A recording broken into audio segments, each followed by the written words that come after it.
मार्क्सको चर्चित कृति चाहिँ पुँजीको च्याप्टर 25मा आधारित रहेर पढ्नेछौँ र हामीसँग प्रशिक्षकको रूपमा हुनुहुन्छ मार्क्सवादी अर्थशास्त्री एवं नेकपाका नेता डाक्टर विजय कुमार पौडेल। सबै साथीहरूलाई यो कक्षामा स्वागत छ। आज हामी चौथो दिनमा छौँ। यो चौथो विषय हो र पुँजीवाद बुझ्नको निम्ति र समाजवादमा जाने सम्पूर्ण तयारीहरू गर्ने जति पनि प्रयत्नहरू हुन्छन् त्यसका निम्ति पुँजीवादको सञ्चय प्रक्रिया कस्तो छ र त्यो सञ्चय प्रक्रियाले कसरी चाहिँ पुँजीवादले आफूलाई बलियो बनाउँदै र धेरै असमानताको जग त्यो भित्र त्यसको डाइनामिक्स भित्र छ भन्ने कुरा हामी बुझ्नेछौँ र यो बुझ्नको निम्ति यति बेला हामी त्यसमा आधारित रहेर आजको युगमा आज हामी बाँचिरहेको समयमा पनि कसरी पुँजीवादी सञ्चयको प्रक्रिया अगाडि बढिरहेको छ भन्ने विषयलाई समेत जोडेर डाक्टर विजय कुमार पौडेलले हामीलाई केही कुरा बताउनु हुनेछ।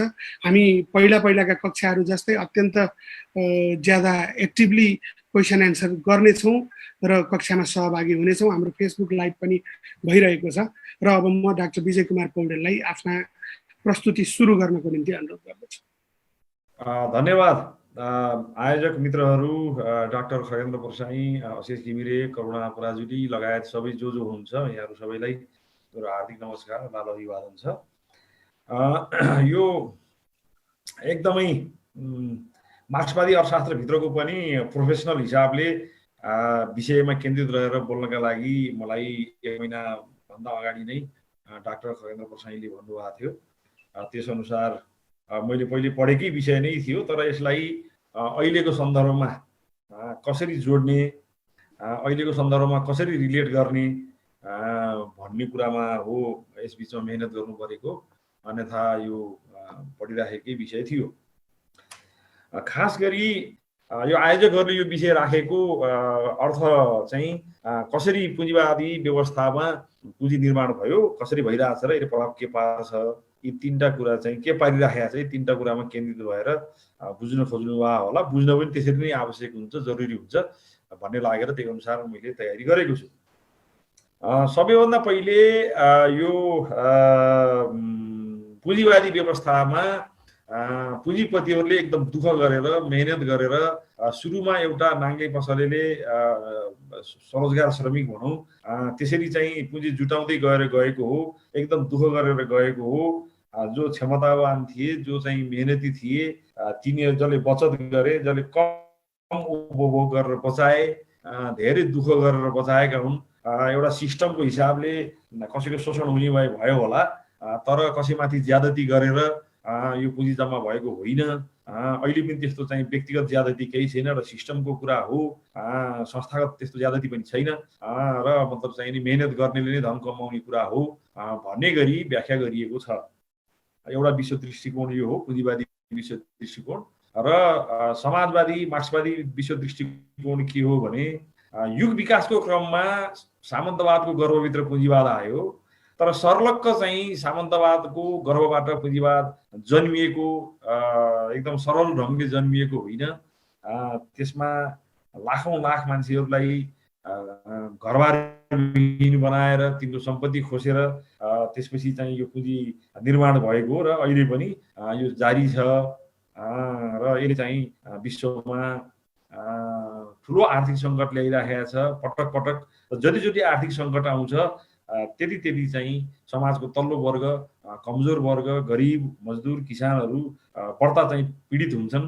र यो पुँजीवादी व्यवस्थाभित्र सरकारहरू चाहिँ पुँजीवादी व्यवस्थाकै संरक्षक रहेका हुन्छन्। तिनीहरूको त्यो बाध्यता पनि हुन्छ, व्यवस्थापकीय हिसाबले बाध्यता पनि हुन्छ। र जहिले पनि सङ्कट आउँदाखेरि माथिल्लो क्लासलाई जोगाउने र तलकोलाई चाहिँ त्यति वास्ता नगर्ने, समस्या पर्दा सुविधा मजदुरहरूकै खोसिने, किसानहरूकै खोसिने, अर्थतन्त्र जब समस्यामा आइपर्छ तब सबभन्दा ठुलो चाहिँ मार तल्लो वर्गको मान्छेलाई पर्ने भएको छ भन्ने चाहिँ मार्क्सिस्ट स्कुलिङ अथवा वर्ल्ड आउटलुक अथवा विश्व दृष्टिकोण रहेको छ। त यी कुरालाई ध्यानमा राखेर म अब अगाडि बढ्न चाहन्छु। सबभन्दा पहिले सामन्तवादको गर्भभित्र पुँजीवाद विकसित हुँदै जाँदा र पुँजीवादी उत्पादक शक्तिहरू अगाडि आइसकेपछि सामन्तवादको विघटनको चरणमा के भयो भन्ने विषयलाई चाहिँ सुरुको सञ्चय अथवा सुरुको एकुमुलेसन अथवा चाहिँ नि प्रिभियस एकुमुलेसन भनेर पुँजीवादीहरूले भन्छन् भने कार्ल मार्क्सले तथाकथित आदिम सञ्चय अथवा चाहिँ सोकल प्रिमिटिभ एकुमुलेसन भन्नुभएको छ।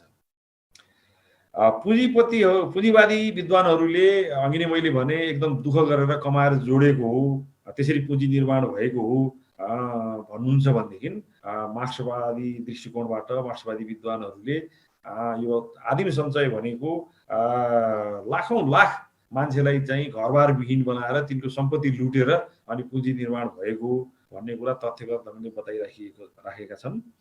खास गरी यो औद्योगिक क्रान्ति सुरु भइसकेपछि, त्यसको पूर्व सन्ध्यामा र सुरु भइसकेपछि विश्वव्यापी रूपमा उनी कपडाको माग बढ्यो।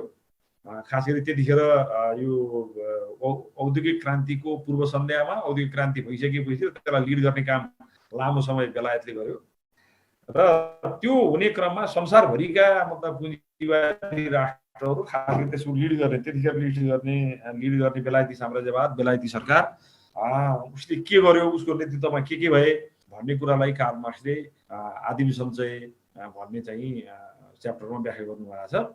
अर्थात् जब उनी कपडाको माग बढ्यो संसारभरि अनि त्यसपछि जमिनदारहरूले आफ्ना किसानहरूलाई बेदखल गरेर, स्वतन्त्र किसानका सम्पत्तिहरूलाई बेदखल गरेर लखेटेर खास गरी 14औं शताब्दीको अन्तिमदेखि यो 19औं शताब्दीको अन्तिमसम्म र मतलब 20औं शताब्दीको सुरुसम्म पनि यो अभियान चल्यो र बाकाइदा बेलायतको संसदबाट पारित गरेर राष्ट्रको हित तथाकथित राष्ट्रको हित भन्ने कुरालाई अगाडि राखेर पुँजीपतिमा रूपान्तरण हुँदै गरेका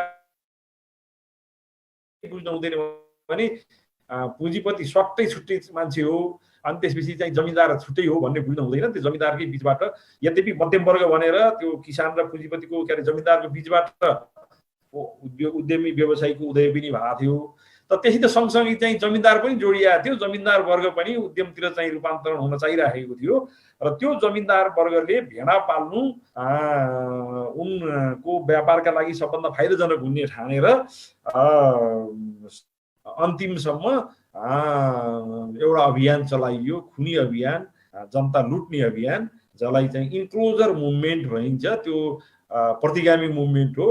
जमिनदारहरूको हितमा संसदले कानुन बनाएर यदि उद्योगको लागि कच्चा पदार्थ भेडाको उन तयार गर्छन् अथवा अरू कच्चा पदार्थ तयार गर्छन् भने कुनै पनि जमिनदारले किसानलाई जमिनबाट बेदखल गरेर त्यो जमिनदारको चाहिँ आफ्नो मौजाभित्रको उसको धनी पूर्जाभित्रको त्यहाँ अधिया बटिया गरेर खाएका चाहिँ नि किसानलाई मात्रै लखेट्ने कुरा छैन। स्वतन्त्र किसानहरू जसको आफ्नो सम्पत्ति थियो उनीहरूलाई लखेट्ने र अनि त्यहाँ चाहिँ तारबार गरेर भेडा पाल्ने, किनभने तारबार गरिसकेपछि गोठालो राख्नु पर्दैन, कम गोठालोले पुग्छ र त्यसरी भेडा पालेर चाहिँ नि उन बेच्ने र धनी हुने जुन अभियान चलाइयो त्यसलाई इन्क्लोजर मुभमेन्ट अथवा बार बार्ने आन्दोलन नेपालीमा अनुवाद गर्दा त्यही हुन्छ होला, बार बार्ने अभियान चलाइयो।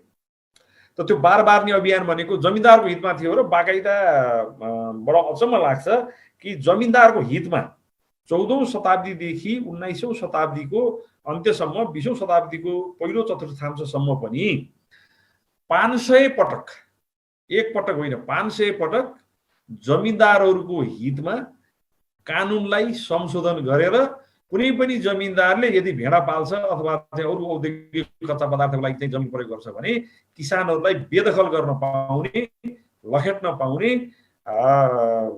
कानुन बनाएर अनि चाहिँ पुँजी निर्माण गरिएको हो। त्यसलाई कार्ल मार्क्सले आदिम सञ्चय भन्नुभएको छ। र पुँजी हुनका लागि श्रम बिक्रीयोग्य हुनु पर्दछ, अरू माल जस्तै श्रम शक्ति पनि माल बन्न पर्दछ, कमोडिटी बन्न पर्दछ, त्यो खरिद बिक्रीको चाहिँ वस्तु बन्न पर्दछ। त्यसमा म पछाडि आउँछु एकछिनपछि। र के गरियो त्यसमा यो चाहिँ बार बार्ने आन्दोलनमा भन्ने कुराको निष्कर्ष सुनाउँदै म अगाडि बढ्न चाहन्छु। र यो जुन अन्तर्राष्ट्रिय गीत छ त्यसलाई पनि म जोड्छु कि मतलब चाहिँ उठ जागे भोका नाङ्गा अनि भन्दै गरेर लुटिएको आफ्नो धन खोज्न। धेरै साथीहरूलाई यसको अर्थ थाहा नहुन सक्छ, यो यत्रो महत्त्व दिएर यो अन्तर्राष्ट्रिय गीत किन बनाएको होला भन्दाखेरि त्यही यो प्रिमिटिभ अकुमुलेसन त्यो गीत जोडिएको छ।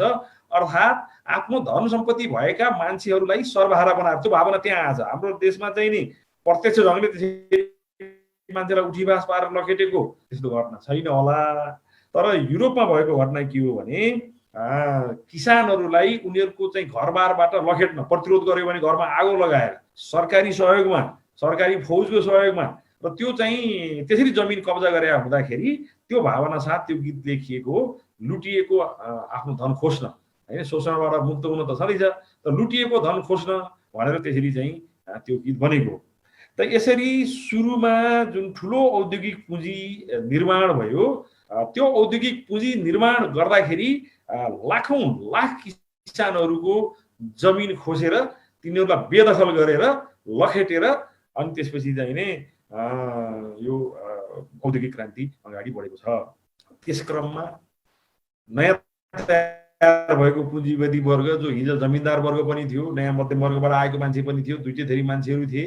अब उनीहरूले चाहिँ राज्यलाई ट्याक्स तिर्ने, आफ्नो आम्दानीबाट राज्य बाँचेको छ भन्ने हिसाब किताब थाहा पाउँदै जाँदाखेरि यो वंशगत राजतन्त्र हुँदैन, अब राज्य सत्तामा पनि हाम्रो हात हुन पर्दछ, हामीले पनि सरकार चलाउने मान्छे चुन्न पाउनु पर्दछ भन्ने अर्थमा चाहिँ त्यसको वैचारिक धारका रूपमा पहिलो क्रान्ति भनेर हामीले फ्रान्सेली राज्य क्रान्ति 1789 भन्छौँ। तर त्यसको पृष्ठभूमिमा कसरी त्यो पुँजी सञ्चय भयो भन्ने कुरा मैले राखेँ। र त्यो कतिसम्म निरङ्कुश ढङ्गले त्यो काम गरियो भन्ने कुराको थप दुईटा म उदाहरण दिन चाहन्छु प्रिमिटिभ अकुमुलेसनको बारेमा। कि इस्ट इन्डिया कम्पनी बेलायती सरकारले तथाकथित राष्ट्रिय उन्नतिको लागि भनेर 5वटा कम्पनी बनाएको थियो अलग अलग महादेशको लागि, र यतापट्टि एसियाली महादेशको लागि इस्ट इन्डिया कम्पनी बनाइएको थियो। त त्यो कम्पनीले एउटा कम्पनीले बेलायती सैनिकको सहयोग लिएर भारत कब्जा गरेको हो। पछि धेरै लाजमर्दो भइसकेपछि कम्पनीले देश चलाउने भन्ने आलोचनाहरू भइसकेपछि अनि बेलायतको डाइरेक्ट रुल अथवा प्रत्यक्ष शासन भारतमा भएको हो। मतलब चाहिँ तपाईको एउटा कम्पनीले देश चलाउन पाउँदैन भन्ने त्यतिखेर चेतनामा त्यही कुरा बढ्दा उठ्यो। 1857 को चाहिँ 58 को भारतको पुलिस विद्रोहले चाहिँ हामी एकदम कम्प्लिट स्वतन्त्र हुन पाउँछौँ भन्ने स्तरको चाहिँ थिएन, स्वराज्य चाहिन्छ भन्ने थियो। तर पनि त्यसको चाहिँ एउटा माग के थियो भने माग अन्तर्विरोधी थिए, त स्वाभाविक हुन्छ सुरुमा। र एउटा माग के थियो भने हामीलाई कम्पनीले शासन गर्न पाउँदैन भन्ने कुरा थियो। त्यसरी एउटा कम्पनीलाई अधिकार दिएर भारतमा चाहिँ कब्जा गर्न पठाइयो। कपडा बुन्ने चाहिँ कारिगरहरूले बुनेको कपडासित कम्पिटिसन गर्न सकेन र अनि बेलायती कपडा भारतमा नबिक्ने स्थिति भयो। त्यो भइसकेपछि भारतमा सुत काट्न, धागो काट्न, मतलब चाहिँ कपडा बुन्नको लागि धागो काट्न र त्यसपछि चाहिँ कपडा बुन्न गैर कानुनी बनाइयो। कल्पना गर्नुहोस्, जो घरमा हातेतानहरू थिए त्यो हातेतान बेलायती सरकारका प्रहरीहरूले आगो लगाए, त्यो सुती धागो काट्नु अपराध ठानिन्थ्यो, त्यो गर्नेलाई जेल हालिन्थ्यो, यस्ता कानुन बनाइयो। अर्थात् भारतमा आफ्नै घरमा गाउँघरमा घर बुनाको कपडा बुन्नु चाहिँ बेलायती सरकारको पालामा कडा अपराध थियो र ती सबै बुनकर मिस्त्रीहरू, कपडा बुन्ने मिस्त्रीहरूलाई बेरोजगार बनाएर उनीहरूलाई खबरदार तिमीहरू कपडा बुन्न पाउँदैनौ गराएर अनि कपडा बुन्न लुकीछिपी कपडा बुन्नेहरूलाई जेल हालेर अनि त्यसपछि भारतमा बेलायती कपडाको व्यापार विस्तार गरिएको हो। यो हो आदिम सञ्चय। त्यसको साथसाथै अनि पुँजीवादी व्यवस्था हुनका लागि त्यहाँ श्रम बिक्रीको वस्तु हुनुपर्दछ। श्रम चाहिँ जमिनदारकोमा चाहिँ कैद हुनु भएन, त्यो स्वतन्त्र हुनुपर्दछ। एउटा मालिक छोडेर अर्को मालिकलाई जलाइ भए पनि श्रम बेच्न पाउने कार्ल मार्क्सको भाषामा औपचारिक स्वतन्त्र भएको चाहिँ मजदुर हुनुपर्दछ। र श्रम बजारमा किन्न तयार पुँजीपति भएको हुनुपर्दछ। र पुँजीको लगानीको उद्देश्य चाहिँ पुँजीमा निरन्तर विस्तार अथवा मुनाफा मार्फत पुँजीमा विस्तारको चाहिँ उद्देश्य रहेको हुनुपर्दछ। त यति भयो भने बल्ल श्रम बजारमा बिक्छ। त त्यो त्यसरी यो एउटा खास अवस्थामा मात्रै मान्छे मजदुर हुन्छ, एउटा खास अवस्थामा मात्रै कपडा बुन्ने तान पुँजी हुन्छ, एउटा खास अवस्थामा मात्रै सुन चाहिँ पुँजी हुन्छ र एउटा खास अवस्थामा चाहिँ हुँदैन भन्ने कुरालाई बुझ्नका लागि मैले केही उदाहरण दिन चाहन्छु। औद्योगिक विस्तारको लागि बेलायती कम्पनीहरू अमेरिकामा गए, अब अरू फ्रेन्च कम्पनीहरू पनि अन्त गए, स्पेनिस कम्पनीहरू पनि अन्त गए। त जस्तो बेलायतको अमेरिकामा कारखाना सिफ्ट गर्दाको अवस्था के भयो? सुरुमा बेलायतबाट भन्दा डबल पारिश्रमिक पाउने गरी अमेरिकाको आदिवासी समाप्त गरेको छुट्टै घटना छ, दर्दनाक घटना, त्यतापट्टि नजाउँ अहिले, यहाँहरूले पढ्नुभएकै होला हिस्ट्रीमा। त्यहाँका आदिवासीहरूले जो चाहिँ बेलायती अतिक्रमणको विरोध गर्थे तिनीहरूको सर्वनाश गरेर अनि मतलब चाहिँ नि अमेरिकामा गोराहरूको सभ्यता स्थापित गरिएको हो। त्यसका धेरै प्रमाण अहिले पनि जिउँदैछन्, इतिहास त छँदैछ। जस्तो चाहिँ बेलायतमा योर्कसायर छ, अमेरिकामा न्युयोर्क बनाइयो। जस्तो चाहिँ यो आधी खोलाबाट मान्छे आयो तराईतिर भने आफ्नो टोलको पनि आधी खोला राख्छ, पहाडको कुनै ठाउँबाट आयो भने। त्यस्तै चाहिँ आफ्नो सम्झनामा बेलायती गोराहरूले अमेरिकामा सहरको नाउँ समेत आफ्नो चाहिँ देशको नाउँसित जोडेर राखेका छन्। अस्ट्रेलियामा पनि त्यही भएको हो। त त्यसरी चाहिँ डबल पारिश्रमिक दिएर ल्याउने गरिएका श्रमिकहरू पनि त्यहाँ श्रम बेच्नुपर्ने बाध्यता नभएका कारणले कारखानाबाट भाग्ने, अलि पर गएर खोरिया फाँडेर चाहिँ खेती गरेर बस्न थाले। त त्यसरी चाहिँ कारखाना छोडेर भाग्न पाइन्न भन्ने गरी चाहिँ पनि कानुन बनाइयो। अर्थात् त्यतिखेर त अहिले जस्तो चाहिँ अब वन संरक्षणको कुरा थिएन, जङ्गल प्रशस्त थियो र खोरिया फाँडेर बस्न पाइन्थ्यो। तर चाहिँ नि यो कारखाना छोडेर खोरिया फाँडेर बस्न पाइँदैन। मतलब चाहिँ या त बेलायती फर्कन पर्दछ या चाहिँ त्यही भएकै कारखानामा काम गर्न पर्छ, स्वतन्त्र ढङ्गले चाहिँ गर्दिनँ म भन्न पाइँदैन भन्ने गरी समेत कानुनहरू बनाइएको अमेरिकाको सन्दर्भ पनि छ।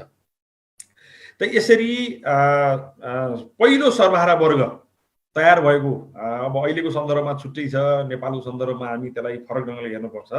तर अन्तर्राष्ट्रिय रूपमा सर्वहारा सबै चिज गुमाएको, अब चाहिँ गुमाउनलाई हतकडी बाहेक केही छैन भनेर भनिन्छ नि, त्यो त्यही सन्दर्भमा आएको कथा हो कि भएको सम्पत्ति सरकारले कानुन बनाएर लुटेको।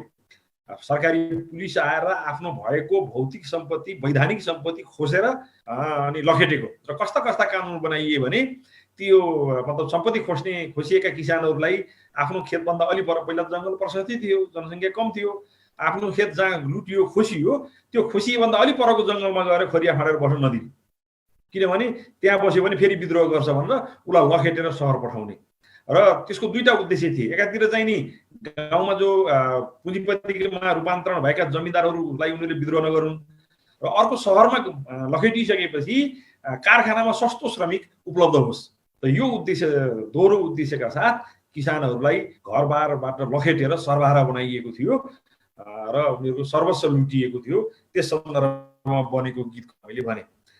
त यसरी प्रिमिटिभ अकुमुलेसन भएको, पहिल्यै चाहिँ पुँजी सञ्चय गरेको, एकदम सामान्य चाहिँ ढङ्गले एउटा नाङ्ले पसल थापेर त्यसपछि चाहिँ नि त्यो पुँजी निर्माण नहुने होइन, हुन्छ तर त्यो बहुत सानो स्केलमा हुन्छ। यसो यो विश्व स्तरमा चाहिँ कब्जा गर्ने गरी पुँजी चाहिँ त्यसरी जुड्दैन। जसरी पुँजीपतिले गफ लगाउँछ एकदम मेहनत गरेर उद्यमशीलता देखाएर यो भएको, उद्यमशीलता चाहिन्छ, नचाहिने कुरा होइन, आवश्यक पनि पर्छ। तर हाम्रो त्यसको सन्दर्भमा, गरिब राष्ट्रहरूको सन्दर्भमा चाहिँ अलग कुरा हो भने जो विकसित पुँजीवादी साम्राज्यवादी देशहरू छन् तिनीहरूले कसरी चाहिँ क्यापिटल अकुमुलेसन गरे, कलेक्सन गरे भन्ने कुरा चाहिँ प्रमुख कुरा हो। त त्यसरी यो चाहिँ प्रिमिटिभ अकुमुलेसन भएको हो। अब आधुनिक अकुमुलेसन कहाँबाट हुन्छ, कसरी हुन्छ त? आधुनिक समयमा पुँजी दिन दुना रात चौगुना कसरी बढ्छ भन्ने सन्दर्भमा मैले चाहिँ अहिलेको केही थोरै डाटाहरू दिन चाहन्छु। त्यहाँ मैले रिफरेन्स पनि दिएको छु। खास गरी अहिले संसारका 2145 अथवा चाहन्छौँ अब 2150 भन्नुहोस् न, 2000 भन्दा कम मान्छेको हातमा चाहन्छौँ 5.5 अरब अथवा 2000 चाहन्छौँ पुँजीपतिको हातमा 5.5 अरब जनसङ्ख्याको भन्दा बढी सम्पत्ति छ। संसारको 60% भन्दा बढी जनसङ्ख्यासित जति सम्पत्ति छ त्यो भन्दा बढी चाहन्छौँ 2000 पुँजीपतिको हातमा सम्पत्ति छ। त यसरी हिजो आदिम सञ्चयबाट सुरु गरिएको, मानिसलाई उसको घरबार विहीन बनाएर लखेटेर सुरु गरिएको जम्मा गरिएको पुँजी आज पनि त्यो रूप हुँदै नभएको होइन। अमेरिकाले चाहिँ लिबियामा के गर्यो, अमेरिकाले चाहिँ इराकमा के गर्यो, संसारैभरि के गरिरहेछ, त्यो त छँदैछ, तर अहिले प्रत्यक्ष सैनिक हस्तक्षेपको मात्रा कम भएको छ, नभएको होइन छ। त्यो घुमाउरो ढङ्गले चाहिँ युद्ध चर्काउने र हतियार बेच्ने काम भएको छ।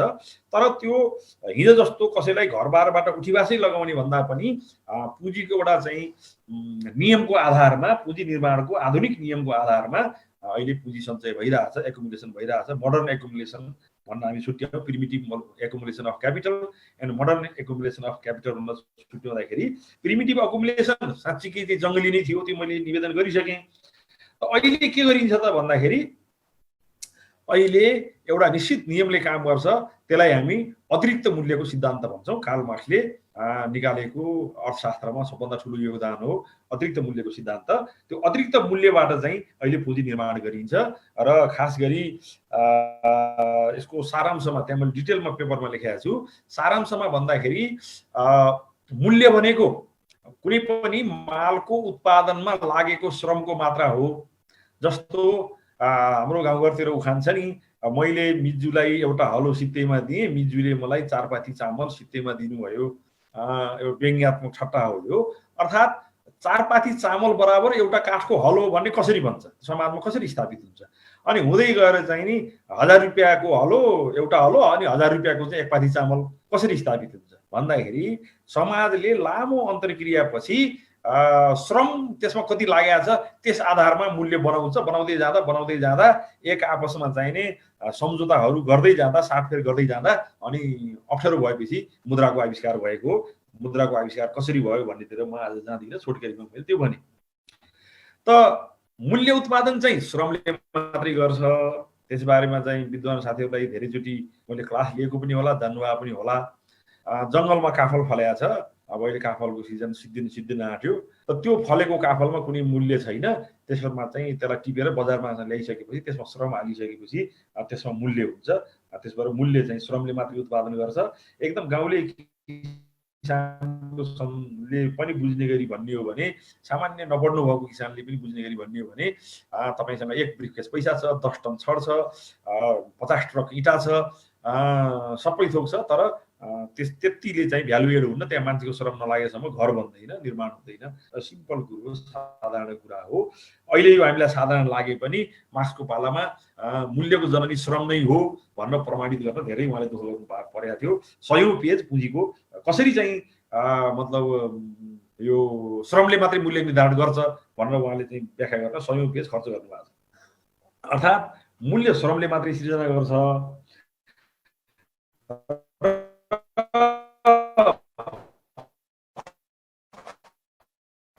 अरू माल भन्दा श्रम शक्ति, लेबर पावरमा त्यो गरेर देखाउँछ।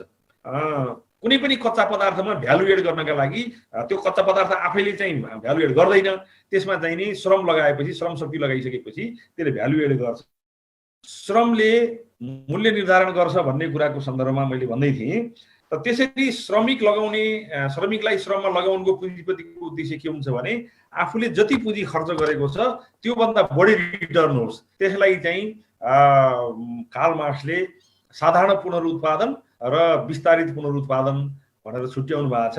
माल बेचियो, मुद्रा लिइयो, अनि फेरि आफूलाई चाहिने माल किनियो। माल, मुद्रा, माल, त्यो चाहिँ नि साधारण पुनरुत्पादन भयो। र पहिला चाहिने माल उत्पादन गरेर बेचेर मुद्रा लिने होइन कि पहिला मुद्रा लगानी गरेर माल उत्पादन गर्ने अनि फेरि त्योभन्दा आफूले लगानी गरे भन्दा बढी मुद्रा लिने।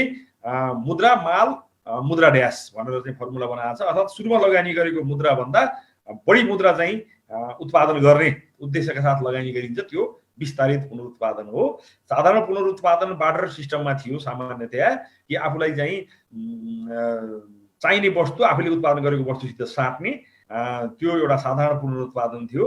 भनेदेखि विस्तारित पुनरुत्पादन भनेको पहिला माल उत्पादन गरेर बेचेर मुद्रा लिएर आफूलाई चाहिने माल किन्ने नै कि पहिले नै मुद्रा लगानी गरेर अर्थात् पुँजी लगानी गरेर हिजो सञ्चय भएको, जुन हिजो सञ्चय कसरी भयो त्यो मैले भनिसकेँ। सञ्चय भएको मुद्रा या कुनै व्यक्तिको कुरा छैन साथीहरू, पुँजीपति वर्गको कुरा गरिरहेको छु मैले, त्यो पनि अन्तर्राष्ट्रिय पुँजीपति वर्गको कुरा गरिरहेको छु। र त्यो हिजो कमाएको मुद्रा चाहिँ आज लगानी गरेर अथवा ब्याङ्कबाट लोन लिए पनि त्यो हिजोकै श्रमबाट जम्मा भएको पैसा हो, त्यो मानव जातिले जम्मा गरेका पैसा हो। त्यो पैसा भनेको चाहिँ श्रमलाई मुद्रामा साटेर बनाएको चिज हो, त्यो अमूर्त कुरा होइन। र त्यो चाहिँ लगानी गरेर माल उत्पादन गरेर त्यो माल बेचेर अनि थप मुद्रा लिने, हिजो लगानी गरे भन्दा बढी मुद्रा लिने, त्यसलाई विस्तारित पुनरुत्पादन भनिन्छ। र विस्तारित पुनरुत्पादनबाट अतिरिक्त मूल्यको शोषण हुन्छ। मानिस एउटा श्रमिकले दिनभरिमा 1000 रुपियाँ बराबरको चाहिँ माल उत्पादन गर्नुहुन्छ भने पुँजीपति वर्गले त्यो कच्चा पदार्थको मूल्य, इन्सुरेन्स, अहिलेका आधुनिक जे जति चाहिँ उपकरणहरू छन्, मौद्रिक उपकरणहरू छन्, ट्याक्सदेखि लिएर चाहिँ सबै कटाएर आफ्नो पुँजीपतिले आफ्नो चाहिँ पारिश्रमिक अथवा तलब समेत कटाएर अनि त्यसपछि नाफा भनेर जे राख्नुहुन्छ त्यो अतिरिक्त मूल्यबाट आउँछ। अर्थात् श्रमिकलाई उसले उत्पादन गरेको पुरा मूल्य नतिरेर त्यसबाट जे जति कटौती गरेर लिइन्छ त्यसलाई चाहिँ अतिरिक्त मूल्य भनिन्छ। यदि एउटा श्रमिकले दिनभरिमा 1000 रुपियाँ बराबरको माल उत्पादन गर्नुहुन्छ र उसलाई चाहिँ 600 रुपियाँ तिरियो, त बाँकी सबै चाहिँ अतिरिक्त मूल्य हुन्न। उसले ब्याङ्कको ब्याज तिर्या होला, इन्सुरेन्सको तिर्या होला, विज्ञापनमा खर्च गरेको होला, यी सबै हामी हिसाब गर्न सक्छौँ। मतलब पुँजीपतिहरूले हामीलाई दोष लाग्न सक्छन् होइन भने कि ब्याज कहाँबाट आउँछ अनि सामक कहाँबाट तिर्ने, त्यो सामकको अंश अनि त्यसपछि मेसिनको डिप्रिसिएसनको अथवा घिसाइ पिटाइको अर्थ सबै जोडेर अनि पुँजीपतिको चाहिँ आफ्नो तलब समेत जोडेर 800 भयो भने 200 चाहिँ उसको मुनाफा भयो। त्यो मुनाफाबाट चाहिँ नै ल्यान्ड ट्याक्स के अरे भूमिपतिलाई चाहिँ यो जमिनको मूल्य अथवा चाहिँ भाडा यसरी चाहिँ पुँजीको दायरा बढ्दै जान्छ। र यो बढ्दै जाने क्रममा नै पुँजी निर्माण हुन्छ र पुँजी निर्माणको लागि अतिरिक्त मूल्यको शोषण बाहेक अरू कुनै पनि उपाय छैन। र अतिरिक्त मूल्यको चाहिँ शोषण 4 प्रकारले गर्न सकिन्छ। एउटा चाहिँ सामान्यतया कामको घण्टा बढाएर त्यसलाई चाहिँ निरपेक्ष अतिरिक्त मूल्य भनेर भनिन्छ, किनभने त्यो अहिले सम्भव छैन। दोस्रो चाहिँ यो श्रम शक्तिलाई नै ट्रेन्ड गरेर त्यही गिभन टेक्नोलोजीमा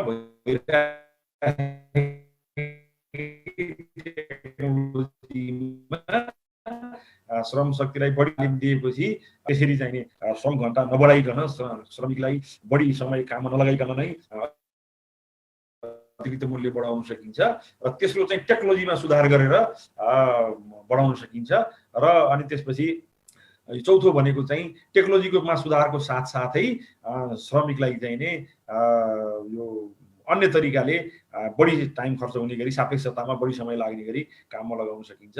यसरी 4 तरिकाले अतिरिक्त मूल्यको शोषण हुन्छ। र अहिले पहिलो तरिका श्रमकै घण्टा बढाउने त्यति प्रयोग हुँदैन, तर त्यसलाई चाहिँ घुमाएर चाहिँ ठेक्का लेबर अथवा चाहिँ पिस रेटमा काममा लगाइयो भने त्यो अप्रत्यक्ष ढङ्गले तपाईको चाहिँ बढी कार्यघण्टा काममा लगाउने काम पनि भइरहेकै छ। यसरी अतिरिक्त मूल्यको शोषण नै अहिलेको पुँजी निर्माणको क्यापिटलिस्ट अकुमुलेसनको चाहिँ नि आधार हो। र त्यसबाहेक यो सम्पत्ति हातमा भइसकेपछि सरकारी नीतिहरूमा प्रभाव पार्ने, जसलाई हामी नीतिगत भ्रष्टाचार भन्छौँ, सरकारी सम्पत्तिको लुट दोहन, त्यो छँदैछ। यी चाहिँ नि कार्ल मार्क्सले यी सहायक कारणहरू हुन्, त्यो सधैँ सम्भव हुँदैन। अझ लोकतान्त्रिक समयमा त यसमा विरोध पनि हुन्छ। विरोध हुँदाहुँदै पनि सरकारी साधन स्रोतको, बजेटको, त्यसपछि चाहिँ लुट, नीतिगत भ्रष्टाचार त्यो भइराख्छ। तर त्यसले चाहिँ अहिलेको विश्वमा जुन स्तरमा चाहिँ अतिरिक्त मूल्यको दोहन भइरहेको छ त्यस स्तरमा चाहिँ त्यसले गर्दैन। जतिसुकै घुस खाए पनि अतिरिक्त मूल्यको शोषणको दायराले जति त्यसको भोल्युमले जति बढी चाहिँ पुँजी निर्माण गर्छ त्यति चाहिँ नै यो सरकारी नीतिलाई हस्तक्षेप गरेर भ्रष्टाचार गरेर हुँदैन भन्ने अर्थमा कार्ल मार्क्सले ती सहायक कारणहरू हुन्, त्यो पनि पुँजीपतिले गरेकै छ, गर्छ। तर मूलतः चाहिँ अतिरिक्त मूल्यको दोहन नै प्रमुख कुरा हो भनेर भन्नुभएको छ। त यो आधुनिक ढङ्गले पुँजीको चाहिँ यो निर्माणको कुरा भयो। त्यसमा लामो फर्मुला चाहिँ दिनुभएको छ उहाँले, त्यसलाई मैले यहाँ हाम्रो नोटमा राखिदिएको छु, साथीहरूले हेर्नु होला। त अब यसरी पुँजी निर्माण गर्दाखेरि यसले के गर्छ यतापट्टि हामी जाउँ। अब 4:43 भएको छ। थप समय आधा घन्टा चाहन्छु यसमा म खर्च गर्न चाहन्छु।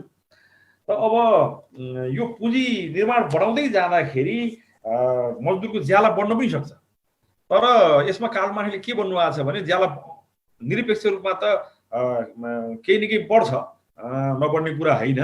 तर त्यसलाई चाहिँ कालमाखीले के उदाहरण दिनुभएको छ भने कुनै दास छ मानिलिनुहोस्, दासलाई मालिकले साथीको जस्तो व्यवहार गर्छ, राम्रो खाना दिन्छ, केही उसलाई चाहिँ पारिश्रमिक थप दिन्छ भन्दैमा त्यो दासत्वबाट त त्यो दास मुक्त हुँदैन। त्यसै गरी आन्दोलनबाट केही सामाजिक सुरक्षा भत्ता बढाएर, केही आफ्नो चाहिँ मौद्रिक ज्याला बढाएर, केही सुविधा बढाएर गए पनि मजदुर नै रहन्छ एज ए क्लास, र पुँजीपति नै रहन्छ। र अब अर्को पनि एउटा चाहिँ उठ्ने जिज्ञासालाई सुरुमै समाधान गरौँ। जस्तो चाहिँ अहिले यो भर्चुअल टेक्नोलोजीमा अथवा आइटीको टेक्नोलोजीमा कहाँ मान्छेको शोषण भएको छ। एउटा मान्छे बसेर अनि चाहिँ आइटीबाट चाहिँ नि करोडौँ कमाउँछ भनेदेखि त्यो मान्छेलाई चाहिँ कसरी शोषक भन्ने प्रश्न अलि दिमाग चक्कर खाने खालको प्रश्न आउन सक्छ। त कुरा के छ भने हामी टेक्नोलोजीलाई के भनेर बुझ्छौँ? मानवीय ज्ञानलाई निजी सम्पत्ति भनेर बुझ्छौँ कि सामाजिक सम्पत्ति भनेर बुझ्छौँ? मार्क्सवादले ज्ञानलाई, उत्पादनसित जोडिएको ज्ञानलाई सामाजिक सम्पत्ति भनेर बुझ्छ। त्यो सामाजिक सम्पत्ति विकसित हुँदै हुँदै हुँदै जाँदाखेरि अहिले आइटीको रूपमा आएको छ। त त्यो मानव समुदायले हिजो ढुङ्गे युगदेखि ढुङ्गा घोटेर हतियार बनाउँदा अहिले कम्प्युटरमा आइपुगेको छ र अनि त्यसपछि आइटीमा आएको छ। त्यो मान्छेको सम्पत्ति हो। अनि त्यसलाई चाहिँ तथाकथित व्यक्तिगत चाहिँ सम्पत्ति ठानेर अनि त्यसको चाहिँ प्रयोगले हिजो चाहिँ तपाईँको 50%, 100% अथवा 200% को ढङ्गले लगानी गरिएको पुँजीमा अतिरिक्त मूल्यको शोषण हुन्थ्यो भने अहिले हजारौँ गुणा बढी, हजारौँ प्रतिशत बढी चाहिँ नि अतिरिक्त मूल्यको शोषण हुन्छ। र त्यो जसरी चाहिँ सीमित व्यक्तिको हातमा यो पुँजी केन्द्रित हुँदै जान्छ, मैले भनिहालेँ चान्चुन 2145 यो चाहिँ उसको आज चाहिँ उसबाट लिएको, मैले फोर्ब्सको चाहिँ वेबसाइटबाट लिएको हो लेटेस्ट चाहिँ डाटा कि चान्चुन 2145 अथवा 2000 चान्चुनको हातमा संसारको 4.5 अरब जनसङ्ख्याको भन्दा बढी सम्पत्ति छ। जसरी चाहिँ सीमित हातहरूमा संसारको अत्यधिक धेरै गृहस्थ उत्पादन चाहिँ केन्द्रित हुँदै गएको छ, त्यसै गरी ज्ञानको चाहिँ प्रतिफल पनि एकदम सीमित हातमा केन्द्रित हुँदै गएको छ। कुनै मान्छे व्यक्तिगत रूपमा पुँजीपति बन्छ कि बन्दैन त छुट्टै कुरा हो। हामीले यहाँ विश्लेषण गर्न खोजेको शोषणको रूप चाहिँ प्रविधि मार्फत कसरी प्रयोग हुन्छ भन्ने कुरा चाहिँ बताउन खोजेको। आधुनिक प्रविधिले लाखौं गुणा बढी अतिरिक्त मूल्यको शोषणलाई अगाडि बढाइदिएको छ। र अब यसले के गर्छ त भन्दाखेरि यो कुराले पुँजीवादमा एउटा असन्तुलन ल्याउँछ। र त्यो असन्तुलन किन हुन्छ त भन्दाखेरि सारांशमा अतिरिक्त मूल्यको शोषणले गर्दाखेरि एकातिर चाहिँ नि उद्योगपतिहरूको दराजमा, ब्याङ्कमा, उनीहरूको चाहिँ सेयर मार्केटमा पैसा हुन्छ भने अर्कोतिर जुन आम मान्छेहरू हुन्, यो चाहिँ के अरे माल किन्ने मान्छेहरू, ती चाहिँ एकदम तल्लो तहको मजदुरदेखि लिएर मध्यम वर्गदेखि लिएर उच्च मध्यम वर्गसम्म श्रम गरेर बाँच्ने मान्छेहरू हुन्छन् र तिनीहरूको हातमा क्रय शक्ति हराउँदै जान्छ, क्रय शक्ति चाहिँ नि घट्दै जान्छ। र त्यसको एउटा चक्रीय प्रभाव चाहिँ अहिलेसम्म देखिएको कालमाखीले भन्नुभयो जस्तो चाहिँ 10 वर्षमा पुँजीवादमा सङ्कट आउँछ भने जस्तो 10 वर्षमा चाहिँ पुँजीवादी व्यवस्थामा चाहिँ सङ्कट आउँछ। विभिन्न, कहिले ब्याङ्किङ क्षेत्रबाट आउँछ, कहिले हाउसिङ क्षेत्रबाट आउँछ, कहिले ट्रेडको क्षेत्रबाट आउँछ, त विभिन्न क्षेत्रबाट सङ्कट आउँछ। र अनि त्यसपछि चाहिँ नि त्यो सङ्कटको अवधिले श्रमिक वर्गलाई झन् चाहिँ नि तन्नम बनाउँछ र त्यसपछि पुँजीवादलाई नवीकरण गर्छ। सङ्कटबाट पुँजीवाद आफै ढल्दैन र सङ्कटका कारणले पुँजीवाद ढल्थ्यो भने अहिले अमेरिकाको पुँजीवाद ढल्ने थियो होला। चाहिँ दिनदिनै लाखौँ मान्छे विरोधमा उत्रिएका छन्। राजनीतिक पार्टी, त्यसको स्पष्ट प्रोग्राम, त्यस अनुसार चाहिँ अगाडि जाने नेतृत्व र त्यो नेतृत्वमा हिम्मत पनि, यी सबै कुरा नभइकन, चारवटा कुरा नभइकन चाहिँ रेभोल्युसन हुँदैन। त्यसबाट सङ्कट पर्दैमा पुँजीवाद आफै ढल्दैन। कालमाखीले के भन्नुभएको छ भने पुँजीवादी सङ्कटले पुँजीवादलाई नवीकृत गरिदिन्छ। यदि त्यहाँ रेभोल्युसनरी शक्ति छैन, क्रान्तिकारी शक्ति छैन भने हरेक सङ्कटले पुँजीवादलाई नवीकरण गरिदिन्छ। जसरी चाहिँ नि प्रेसर कुकरमा चाहिँ नि धेरै बाफ जम्मा भयो र चाहिँ निकास पाएन भने त्यो सेफ्टी भल्भबाट बाहिर निक्लन्छ। त्यसै गरी पुँजीवादमा चाहिँ नि अति सञ्चयले ल्याउने सङ्कट भनेको मन्दी हो। एकातिर चाहिँ माल सामानको थुप्रो हुने भयो, अर्कोतिर चाहिँ क्रय शक्ति नहुने भयो र त्यसलाई चाहिँ सारांशमा त्यसलाई मन्दी भनिन्छ, माल नबिग्ने अवस्था। र त्यो चाहिँ 10 वर्षमा चाहिँ कुनै न कुनै रूपमा देखिन्छ भनेर मार्क्सले भन्नुभएको छ। त्यो देखियो पनि राखेको छ। त यो न्यून उपभोगका कारणले पनि सङ्कट आउँछ। त्यसपछि यो इफेक्टिभ डिमान्डमा जुन कमी भन्दा चाहिँ किन्सले भन्नुभएको छ त्यो चाहिँ न्यून उपभोगकै कुरा, अर्थात् चाहिँ डिमान्ड चाहिँ घट्ने कुरा हो। यो विभिन्न कारणले चाहिँ पुँजीवादमा चाहिँ सङ्कट आउँछ। खास गरी न्यून उपभोगवाला सङ्कट आउँछ। त्यसपछि चाहिँ नि यो पुँजीको आङ्गिक संरचना, कार्ल मार्क्सले चाहिँ श्रम शक्तिलाई तिर्ने पैसा, ज्यालाको लागि छुट्याएको पुँजीलाई चाहिँ भ्यारिएबल क्यापिटल भन्नुभएको छ। थोरै मिल्दैन अन्त जस्तो। र अरू यता पुँजीवादी अर्थशास्त्रले व्याख्या गर्दाखेरि चाहिँ स्थिर पुँजी भनेको कारखाना, भवन, मेसिन इत्यादि, र कच्चा पदार्थ किन्न लाग्ने पैसालाई चाहिँ चालु पुँजी, ज्यालालाई तिर्न लाग्ने पैसालाई चालु पुँजी भनेर चाहिँ पुँजीवादी अर्थशास्त्रीले छुट्याउनुहुन्छ। कार्ल मार्क्सले कसरी छुट्याउनुहुन्छ भने अरू सबैलाई स्थिर पुँजी, कच्चा पदार्थ किन्न लागेको पुँजी मतलब चाहिँ यो घर भाडा, त्यसपछि चाहिँ मेसिन, सबै चाहिँ नि स्थिर पुँजी, र श्रमिकलाई तिर्ने ज्यालाका लागि छुट्याइएको पुँजीलाई मात्रै परिवर्तनशील पुँजी अथवा भ्यारिएबल क्यापिटल भन्नुभएको छ। त त्यो पुँजीको सञ्चय बढ्दै जाँदा, उत्पादन बढ्दै जाँदाखेरि सापेक्षिक रूपमा त्यो अनुपातमा हिसाब गर्दै जाँदाखेरि यो भ्यारिएबल क्यापिटलमा पुँजीपति छुट्याएको पैसा घट्दै जान्छ। र मतलब चाहिँ नि जति मात्रामा चाहिँ नि जस्तो हिजो 100 रुपियाँ छुट्याउँदाखेरि 60 रुपियाँ चाहिँ नि स्थिर पुँजीमा र 40 रुपियाँ चाहिँ नि परिवर्तनशील पुँजीमा छुट्याउँथ्यो भने आज चाहिँ नि 200 लगानी गर्दाखेरि 60 रुपियाँ मात्रै श्रमिकको लागि छुट्याउँछ र अनि 140 रुपियाँ चाहिँ स्थिर पुँजीको लागि अथवा उत्पादनका साधनहरूमा खर्च गर्छ, अन्य साधनहरूमा खर्च गर्छ। त त्यो कारणले चाहिँ नि पनि सङ्कट उत्पन्न हुन्छ। एकातिर अतिरिक्त मूल्यको शोषण त छँदैछ, अर्कोतिर सापेक्षिक रूपमा चाहिँ श्रमिकले पाउने ज्यालामा कमी गर्दै लगिन्छ। त यसले के गर्छ भन्दाखेरि टेक्नोलोजीको विकास पुँजीवादको अनिवार्य अङ्ग हो।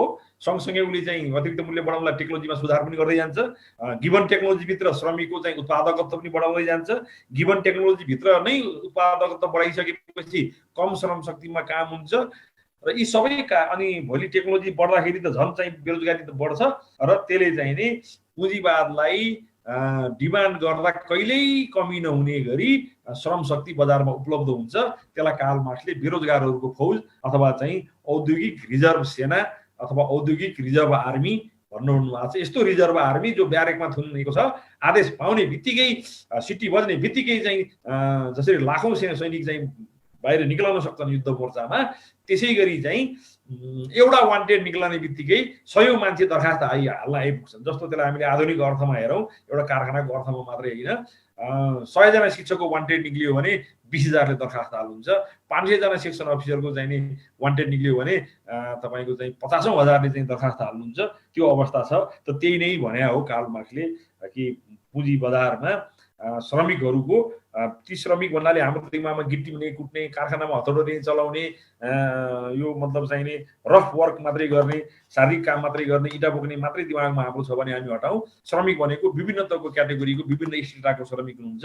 त्यसलाई चाहिँ कार्ल मार्क्सले भन्नुभएको हो। र त्यसरी चाहिँ यो मजदुर वर्गको फौज तयार हुन्छ। र त्यो औद्योगिक जुन आरक्षित सेना हो त्यसले बजारमा चाहिँ पर्याप्त श्रम शक्ति पाइराख्ने हुँदाखेरि पुँजीपति चाहिँ जहिले पनि श्रम शक्ति किन्न स्वतन्त्र हुन्छ, सजिलो हुन्छ। र देख्दाखेरि औपचारिक स्वतन्त्रता भए पनि मजदुर वास्तवमा स्वतन्त्र हुँदैन। किन हुँदैन भने ऊ बाँच्नुपर्छ, बाँच्नका लागि उसले श्रम बेच्नै पर्छ। र यो जति जति टेक्नोलोजीको विकास हुँदै जान्छ त्यति त्यति बेरोजगारीको दर बढ्दै जाने हुँदाखेरि श्रमिकको चाहिँ बार्गेनिङ पावर कम हुन्छ, उसको मोल मोलाइको चाहिँ क्षमता कमजोर हुन्छ, जसले गर्दाखेरि उसले कम ज्यालामा काम गर्न बाध्य हुन्छ। र कम ज्यालालाई अहिलेको युगमा प्रत्यक्ष ढङ्गले ज्याला एकदमै घटाउने सम्भव छैन, तर त्यसलाई चाहिँ नि यो अन्य तरिकाले घटाइन्छ। त्यो पिस रेटमा काम लगाउने, आउटसोर्सिङ गर्ने र त्यस तरिकाले चाहिँ नि सापेक्षिक रूपमा कम ज्याला दिने स्थिति तयार गर्दै लगिन्छ र ठेक्कामा लगाइसकेपछि एकातिर मजदुरले चाहिँ नि मरेर काम गर्छ भने अब ठेक्कामा लगाइसकेपछि उसले श्रमिक अधिकार पनि खोज्दैन र त्यसपछि चाहिँ त्यो बढी आम्दानी गर्छु भन्ने रूपमा ऊ चाहिँ 16 घण्टा 18 घण्टासम्म खटिन तयार हुन्छ। पुँजीपतिले कुनै लौरो नलागिकन कुनै चाहिँ तपाईँको डिसिप्लिन इन्चार्ज राख्दै नराखिकन जस्तो आजकलकोमा त्यस्तै ठुल्ठुला चाहिँ मतलब चाहिँ अलि गुन्डा टाइपका मान्छेहरू मजदुरलाई पिट्न सक्ने कुट्न सक्ने मान्छेहरू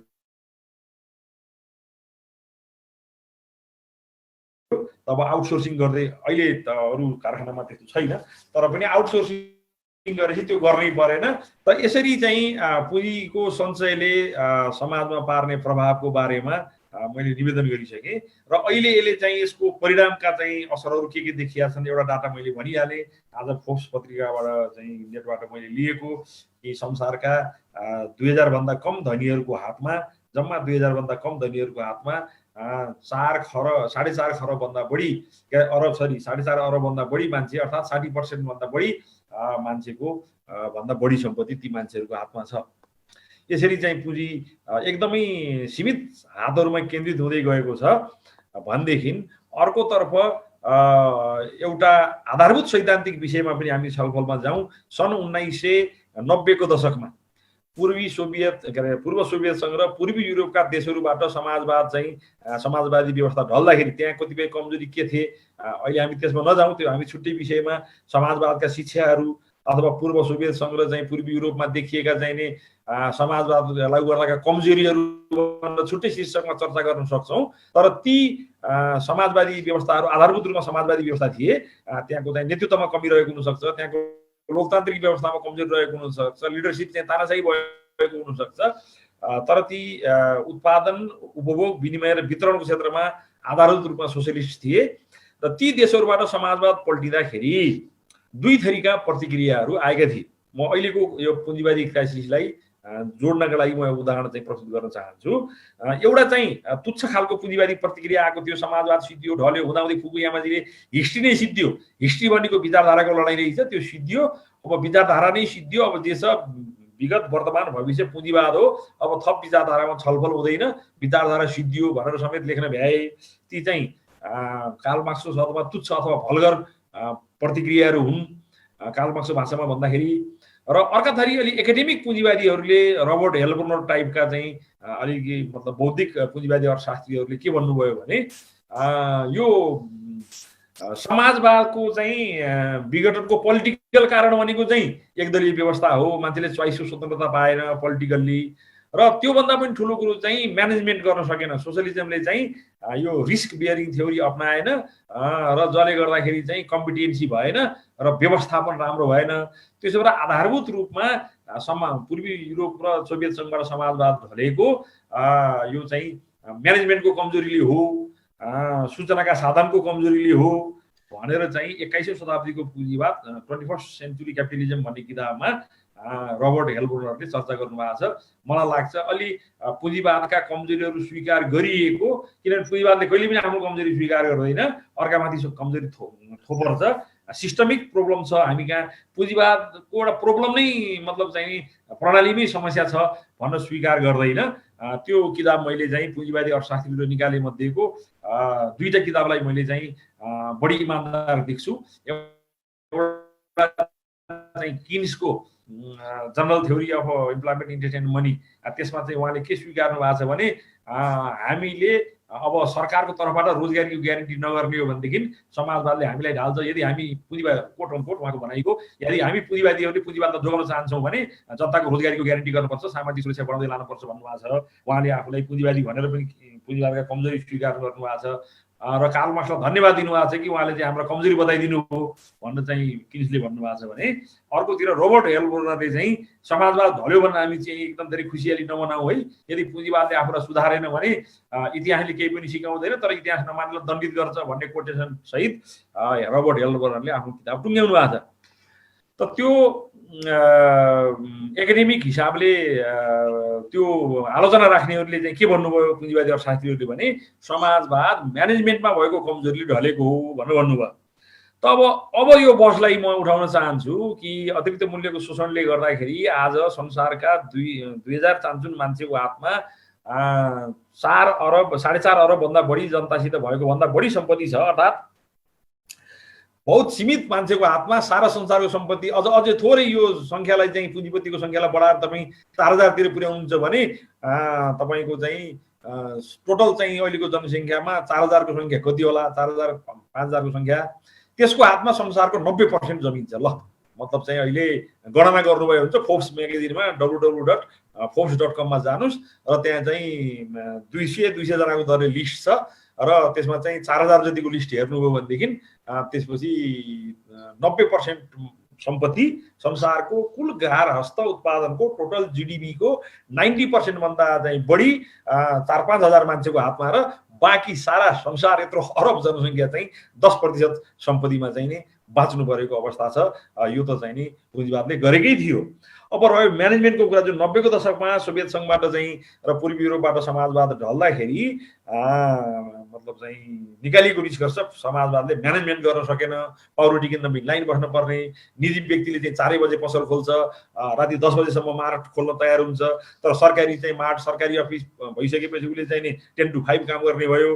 यस्ता तर्क राखेर चाहिँ म्यानेजरियल कुरामा चाहिँ तपाईको इन्सेन्टिभ भएन समाजवादमा, त्यसो भएर चाहिँ म्यानेज गर्न सकेन भन्ने आलोचना आउँथ्यो।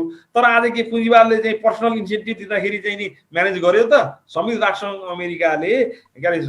राज्य अमेरिकाले मास्कको लागि चाहिँ अन्तै हिँडेको मास्क र चाहिँ सेनिटाइजरको चाहिँ पानी जहाज जफत गरेर आफ्नो देशमा लानुपर्ने, भेन्टिलेटर नभएर चाहिँ नि तपाईको चाहिँ नि उमेर गणना गरेर बढी बुढोलाई चाहिँ मर्न दिने अथवा चाहिँ आफै बाँच्छ होइन भने कम उमेरकोलाई बचाउने भनेर बाकाइदा सरकारी नीति बनाएर यदि 2 जना बिरामी चाहिँ कोरोनाको चाहिँ हस्पिटलमा आए, एकजना 60 वर्षको हुन्छ एकजना 61 वर्षको हुन्छ भने फर्मुला के बनाइयो, कस्तो अमानवीय फर्मुला अहिले पुँजीवादले काम गरिरहेको छ भने 61 कोलाई चाहिँ भेन्टिलेटर नदिने, पुगेन भने त्यो 60 वर्षवालालाई दिने। अर्थात् यस्तो अमानवीय नियम बनाएर म्यानेज गर्ने ठाउँमा पुँजीवाद पुग्यो। त्यसो भएर हामीले चाहिँ यो सामाजिक क्षमताभन्दा बाहिर व्यक्तिगत क्षमताले र रिस्क बेयरिङ थ्योरीले चाहिँ म्यानेजमेन्ट राम्रो हुन्छ भन्ने चाहिँ पुँजीवाद जुन दाबी थियो त्यो दाबी चाहिँ हामी गलत भएको देख्छौँ।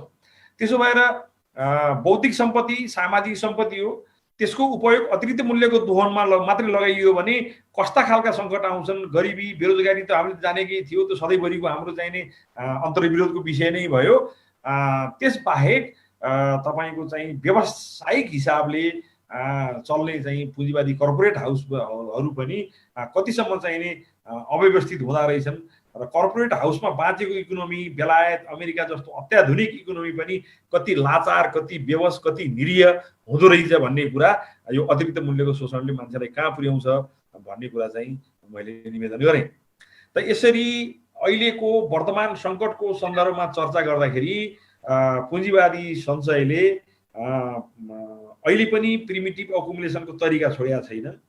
अहिले पनि सरकारलाई प्रभावित पारेर केही सीमित निजी फर्महरूले रातारात धनी हुने कुरा छोडेका छैनन् र त्यो गरिखाने जुन उद्यमशील पुँजीपति वर्ग छ त्यहाँभित्र पनि ठुलो समस्या छ। थोरै सीमित संसारभरिका धेरै सीमित मान्छेले मात्रै अधिकांश धन कब्जा गरेका छन् भने अरू पुँजीपति वर्गै भित्रको पनि धेरै धेरै धेरै ठुलो लाखौँ लाख जो साना साना फर्मका चाहिँ पुँजीपतिहरू छन् जसले चाहिँ 150, 200, 500 मान्छे काममा लगाएका छन्, तिनीहरू त्यो ठुला पुँजीपतिहरूको खेलबाट चाहिँ नि पीडित छन् र तिनीहरू चाहिँ कहिले पनि उठ्न नसक्ने टाटपल्टिने अवस्थामा रहिरहेछन्। अनि यसको साथसाथै अतिरिक्त मूल्यको शोषणले र यो नाफाको दौडले कसरी एउटा ठुलो फर्म अरबौं अरब डलरको चाहिँ सेयर भएको फर्म एक रातमा चाहिँ तपाईको टाट पल्टिन्छ, कसरी चाहिँ नि यो मतलब चाहिँ धराशायी हुन्छ भन्ने कुरा बताउँछु र त्यसपछि चाहिँ मेरो प्रेजेन्टेसन सक्छु। त्यसपछि हामी क्वेसन एन्सरमा जाउँला। यो चक्रीय ऋण प्रणाली विकसित पुँजीवादी देशहरूले अपनाएका हुन्छन्। जस्तो एउटा कम्पनीको 1 अरब डलर बराबरको पुँजी छ, उसको एसेट छ, सम्पत्ति छ, धितो छ र त्यो धितोको अगेन्स्टमा मानिलिनु 100% नै उसले चाहिँ ऋण पायो भने अब 1 अरब उसले ऋण पायो। त्यसपछि त्यो 1 अरब ऋणलाई नै फेरि धितो मानेर अर्को कम्पनीले चाहिँ तपाईँको चाहिँ नि 50% मार्जिन राखेर 50 करोड चाहिँ लोन दिन्छ। त्यो 50 करोडलाई चाहिँ अर्को ब्याङ्कले फेरि चाहिँ धितो मानेर 25 करोड लोन दिन्छ। यसरी चाहिँ चक्रीय ढङ्गले तपाईँको यो डेरिभेटिभ घट्दै दरमा चाहिँ ऋणको मात्रा थप्दै जाँदाखेरि क्रेडिट डेरिभेटिभ भनेर भन्छन् पुँजीवादी परिभाषामा, त्यो गर्दै जाँदाखेरि वास्तविक उसको चाहिँ धितोको क्षमता भन्दा यो विकसित देशहरूमा छ। हामी कहाँ त्यस्तो क्रेडिट डेरिभेटिभ चाहिँ चक्रीय ऋण प्रणाली आएको छैन। ब्याङ्कहरूले चाहिँ कन्सोर्टियममा जाँदाखेरि पनि धितो रियल धितोलाई नै मूल्याङ्कन गर्छन्। हाम्रो जस्तो चाहिँ सानो इकोनोमीमा त्यो आएको छैन। तर ठुला इकोनोमीहरू जस्तो चाहिँ बेलायत, अमेरिका, फ्रान्स, जर्मनी यी सबै कहाँ चाहिँ त्यो चलन छ। र सन् 2008मा जुन अमेरिकाको हाउसिङ सेक्टरबाट आएको चाहिँ क्राइसिस हो, त्यो क्राइसिस सब प्राइम मोर्टेज भन्छन्, त्यो भनेको चाहिँ चक्रीय ऋण प्रणाली हो र क्रेडिट डेरिभेटिभ। अर्थात् 1 अरबको लोन लिएको छ भने अनि त्यो पुँजीपतिले आफ्नो चालु पुँजी जुटाउनका लागि थप ऋण लिइराख्छ र त्यो ऋण थप्दै जाँदाखेरि एउटा यस्तो पोइन्टमा पुग्छ कि ऊ चाहिँ नि मन्दीको चाहिँ चक्र सुरु भएपछि किस्त तिर्न सक्दैन।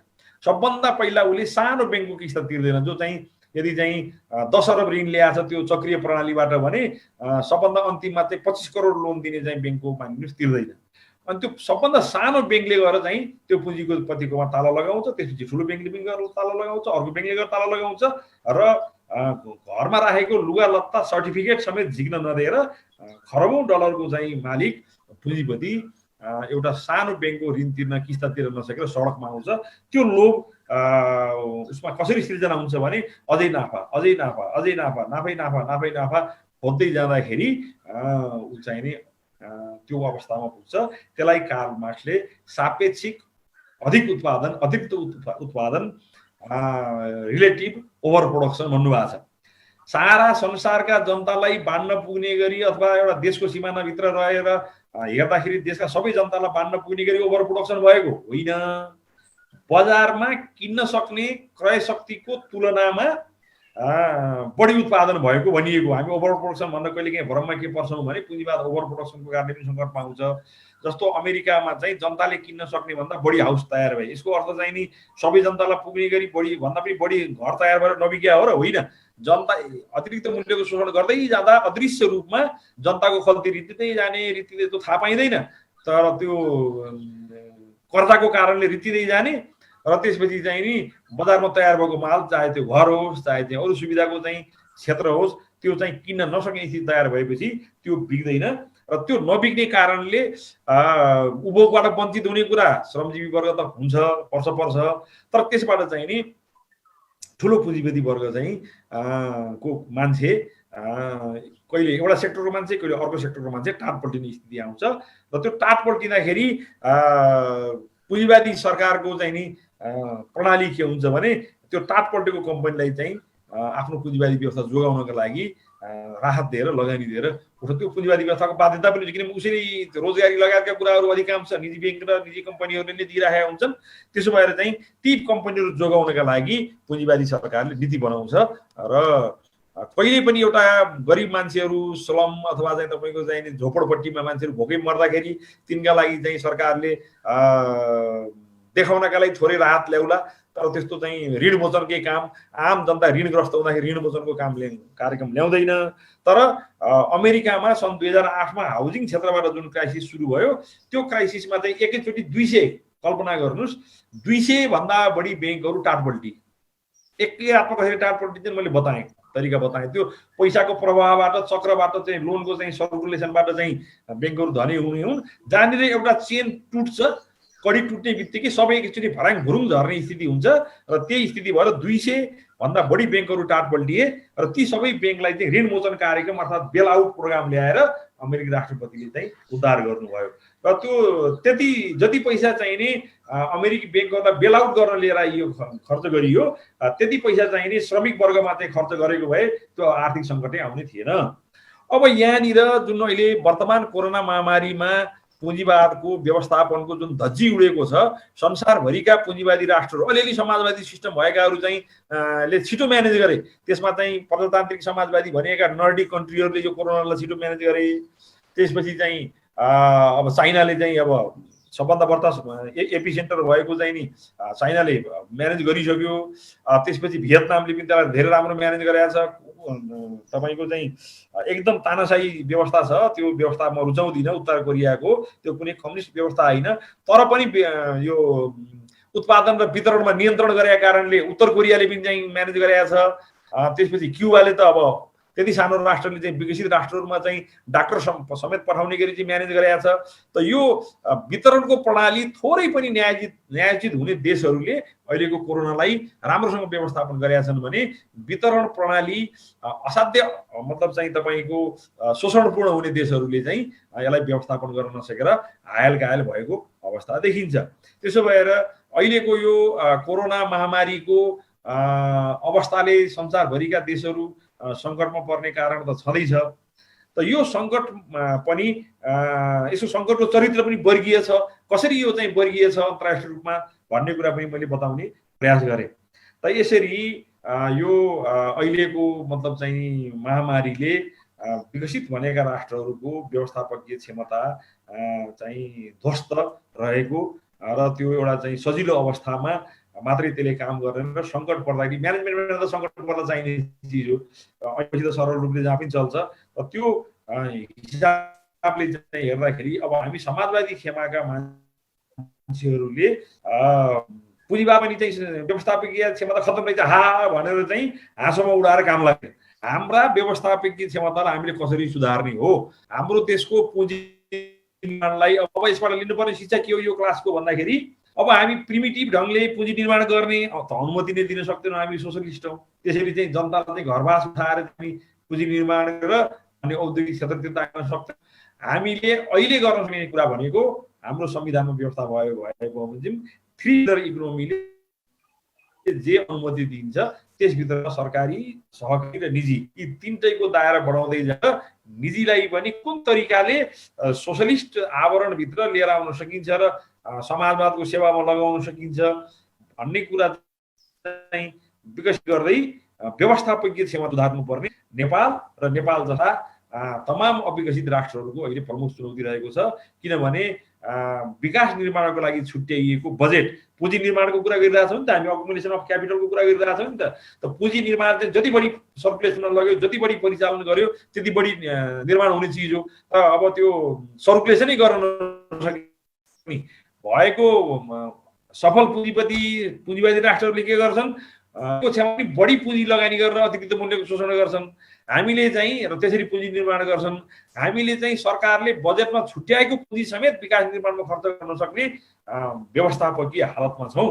यो चाहिँ नि हामीले कुनै व्यक्ति विशेषको सरकारलाई दोष दिने भन्दा पनि त्यो स्तरको चेतना, त्यो स्तरको प्रेसर, व्यवस्थापकीय प्रेसर हामीले सिर्जना गर्नुपर्दछ, कम्पिटेन्सी देखाउनु पर्दछ। त्यसो गरियो भने यो पुँजी निर्माण चाहिँ हाम्रो देशमा पनि हुनसक्छ र त्यसको लागि हामीले एउटा निश्चित प्रोग्रामबाट चाहिँ जानुपर्छ भन्ने कुरा राखेर यो क्यापिटलिस्ट एक्युमुलेसन यसले पार्ने प्रभाव, अहिले संसारमा यसले के सिर्जना गरेको छ, धनी गरिबको बिचको फाटो कति चर्को छ, कति ठुलो छ, कति भयङ्कर छ भन्ने कुरा संक्षिप्तमा मैले बताएँ। र मैले बताएभन्दा धेरै डिटेल रूपमा मैले चाहिँ यो पेपरमा लेखेको छु। र यहाँनिर एउटा क्वेसन चाहिँ मैले बताउन चाहन्छु कि यो सङ्कटलाई कसरी समाधान गर्ने, यो सङ्कटलाई रोजगारी बढाएर उत्पादन बढाएरै समाधान गर्ने हो। मलाई आश्चर्य लाग्छ कि मैले सुने कि केही साथीहरूको समाजवादी विचारलाई मान्ने अर्थशास्त्रीहरू त उहाँहरूलाई मैले भन्दिनँ, त केही मतलब चाहिँ समाजवादी विचार राख्ने साथीहरूले यो सङ्कटलाई टार्नका लागि राष्ट्र ब्याङ्कले पर्याप्त नोट छापेर चाहिँ गरिबमा बाँड्नुपर्छ भन्ने खालको चाहिँ मैले सिफारिस गरेको सुनेको छु। त्यो एकदमै बचकाना कुरा हो। त्यो पैसाको मूल्य, त्यसको पछाडि राखेको धितो, मूलत सुन चाँदी र अहिले अन्तर्राष्ट्रिय मुद्रा भएको कारणले डलरलाई ब्याकअपमा राखेर नोट छापिन्छ। यत्तिकै चाहिँ ब्याकअपमा केही पनि नराखिकन अथवा कम ब्याकअपमा चाहिँ बढी नोट छाप्ने भनेको बजारमा त्यो चाहिँ नि कागजको खोस्टो बराबर हुन्छ। मान्छेले त्यसलाई विश्वास गर्न छोड्छन् र त्यसपछि चाहिँ त्यसले सामान नकिन्ने स्थिति हुन्छ। यस्तो मूर्खता धेरै पटक संसारका धेरै चाहिँ शासकहरूले गरेका छन्। रोबर्ट मुगाबेको पालामा के भयो त्यो पनि हामीले चाहिँ जिम्बाब्वेमा हेरेका छौँ। त्यसपछि चाहिँ यो दोस्रो विश्वयुद्ध पछि जर्मनीमा के भयो, दोस्रो विश्वयुद्धको सेरोफेरो त्यसपछि जर्मनीमा के भयो भने त्यतिखेर सबै ठाउँमा अहिले नेपालमा जस्तै चाहिँ जहाँ चाहिँ ग्यास चाहिँ आएको थिएन त्यहाँ पनि दाउरा बाल्नुपर्ने स्थिति थियो, कोइला बाल्नुपर्ने स्थिति थियो धेरै घरहरूमा। त्यो दाउरा किन्न कोइला किन्न बजार जानुभन्दा जर्मन मार्क चाहिँ नि डडालेर चिया पकाउन सस्तो भएर मान्छेले जर्मन मार्क पोलेर चाहिँ चिया पकाएको घटना हामीलाई कुनै कथा होइन, भएको कुरा हो। त्यसो भएर यो अहिलेको यो कोभिडबाट सृजित भएको सङ्कट चिर्नका लागि सरकारले रोजगारी नै विस्तार गर्नुपर्छ र त्यसलाई चाहिँ किन्सले अहिले हामी पुँजीवादी व्यवस्थामै छौँ, समाजवाद उन्मुख भनेका छौँ, समाजवादतिर जाने हो स्टेप बाई स्टेप। आज त्यो मेरो क्लासमा छैन, म पुँजी सञ्चयकै कुरा मात्र त्यसैमा बोलिरहेको छु। त अहिले चाहिँ यसलाई समाधान गर्नु भनेको भएको पुँजी बढीभन्दा बढी रोजगारी क्षेत्रमा लगाउने, कसरी कुन कुन क्षेत्रबाट रोजगारी बढ्न सक्छ भन्नेतिर लगाउने हो र त्यस बारेमा चाहिँ किन्सले भनेको एउटा चाहिँ ठट्टा हो त्यो, त्यसै त कसैले गर्दैन। तर पनि एउटा सिम्बोलिक ढङ्गले भन्दाखेरि उहाँले के भन्नुभएको छ भने यो सङ्कट परिसकेपछि जनताको हातमा किन्ने पैसा हुन्न र त्यो किन्ने पैसा बढाउनका लागि सरकारले रोजगारी दिन पर्दछ र मतलब रोजगारी दिने ठाउँ छैन, कारखाना खोल्न सकिएन, कृषिमा लगानी गर्न सकिएन, अथवा चाहिँ मान्छेलाई चाहिँ रातारात रोजगारी दिनु पर्यो भने खाल्टो खन्ने पुनः लगाउने, खाल्टो खन्ने पुनः लगाउने गरेर भए पनि काम गराएर पैसा दिनु पर्दछ, बिना काम पैसा दिनु हुँदैन भनेर उहाँले भन्नुभएको छ। खाल्टो खनेर किन पुनः लाउनु पर्यो, खाल्टो खनेर वृक्षारोपण गराए भयो। मनाङ मुस्ताङ जस्ता चाहिँ जहाँ पहाड मरुभूमि भएको छन् त्यहाँ चाहिँ 25-30 अरबको चाहिँ नि, किन त्यो पहिला बहुत ठुला घना जङ्गलहरू थिए मनाङ मुस्ताङ, पछि त्यो भेडा चराउँदा चराउँदा जाडोमा दाउरा काट्दा काट्दा विनाश भएको भनेर त हाम्रो चाहिँ साइन्टिस्टहरूले, नेपालकै साइन्टिस्टहरूले भनिसक्नु भएको छ। त्यहाँ वृक्षारोपण गर्दाखेरि हरियाली हुनसक्छ। मनाङ मुस्ताङ जस्तो चाहिँ हाम्रो जुन पहाडमा चाहिँ तपाईँको मरुभूमिकरण भएको छ, एउटा मैले उदाहरण मात्रै दिएको, त्यहाँ चाहिँ रुख लगाएर चाहिँ नि रुख हुर्काए बापत यदि पैसा पाउने गरेर भए पनि रोजगारी दिनु पर्दछ र ब्याङ्कबाट नोट छापेर दिएर राष्ट्र टाप पल्टिन्छ र त्यो पैसाको भ्यालु पनि हुँदैन र गरिब मान्छे झन् ठुलो सङ्कटमा पर्छ भन्ने कुरा पनि मैले यही यो वेबिनारमै आएका विभिन्न महानुभावहरूको लेक्चर सुनेपछि त्यो गलत कुरा हो। गलतमा त 8-7 गलत भने एउटा मार्क्सवादीले चाहिँ सैद्धान्तिक विषयमा तर तापनि भनेर चाहिँ जिब्रो चपाएर उहाँको कुरा पनि ठिकै होला भन्न मिल्दैन। त्यो कुरो चपाएर बोल्ने कारणलाई हामी अवसरवाद भन्छौँ, त्यसैबाट अवसरवाद विकास भएको, त्यसो गर्न हुँदैन। र अहिलेको यो सङ्कटमा जसले नोट छापेर चाहिँ बाँड्न बताउनुहुन्छ उहाँहरूले किन त्यस्तो चाहिँ सिफारिस गर्नुभएको छ, त्यो चाहिँ ज्यादै घातक हुन्छ, श्रमिक वर्गकै निम्ति घातक हुन्छ भन्ने कुरा निवेदन गर्दै यो पुँजी सञ्चय पहिला कसरी सुरु गरियो औद्योगिक क्रान्तिको पूर्व र त्यो सेरोफेरोमा, र त्यसपछि अहिले कसरी चाहिँ अतिरिक्त मूल्यबाट यो लुट भइरहेको छ भन्ने कुरा चाहिँ मैले निवेदन गरेँ। अब साथीहरूको क्वेसनहरू चाहन्छु। दाजु त्यहाँ च्याटमा क्वेसनहरू छन् होइन, त्यो हेरेर जवाब दिन सकिन्छ? किन नसकिने पर्यो, म च्याटलाई अन गरेँ। त्यसपछि यो विषयमा तपाईँ र जयन्ती घोषको मैले नाम लिन खोजेको थिइनँ, विचार बाजियो, त्यो एकदम म यसमा दृढ छु र मतलब चाहिँ नि संसारका ठुला ठुला मान्छेसँग बहस गर्न तयार छु कि नोट छापेर बाँड्नु भनेको अब त्यसलाई अब चाहिँ सम्मानित प्रोफेसरलाई किन के भनौँ, टाटपल्ट्या विचार हो, त्यो नचाहिने कुरा हो, त्यो हुँदैन। कसरी उहाँहरू त्यो बोल्नु भएको छ त्यो म बुझ्दिनँ होइन।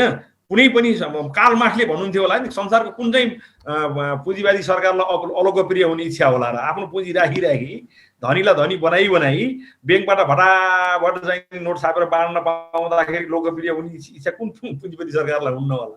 त त्यो चाहिँ नि एकदमै अर्थशास्त्रको ज्ञान नभएको कुरा हो। त्यसो भएर चाहिँ नि त्यो चाहिँ गलत कुरा हो। क्षमा चाहन्छु, मलाई अशेषजीले सल्लाह दिनुभएको छ कि यो अमेरिका र बेलायतका केही चाहिँ नि प्रतिष्ठित नेताहरू, नाम नलिउँ मैले यहाँ जयन्तीको नाम लिएर मात्रै मैले भनेको, प्रतिष्ठित नेताहरू चाहिँ ले पनि श्रमिक वर्गसित अलिक नजिक भएका नेताहरू पनि यही भन्नुभयो भन्ने सुनेको छु मैले। त्यस्तो भन्नुभयो भने त्यो गलत तरिका हो, त्यसरी हुँदैन। र मान्छेलाई चाहिँ राज्य कोषबाटै दिन पर्दछ, त्यो भएको कोषबाट दिन पर्दछ, छापेको नोटभित्रबाट म्यानेज गर्नु पर्दछ। थप नोट छापेर गर्ने भनेको चाहिँ कि त सुनखानी नै पत्ता लाग्नु पर्यो, ब्याकअपमा सुन राख्नु पर्यो, होइन भने चाहिँ मिल्दैन र त्यो पैसा चाहिँ नि कागजको खोस्टो हुन्छ। वर्तमान सङ्कटको समाधानबारे मैले भनिसकेँ कि मतलब चाहिँ कसरी सकिन्छ त्यो रोजगारी दिने हो, पैसा दिने होइन। त्यो तलको क्वेसन आइसक्यो। जयन्ती घोषित बाजे भन्नुभयो, त्यो पनि मैले भनिसकेँ। अनि त्यसपछि चाहिँ माथि अर्को क्वेसन छ,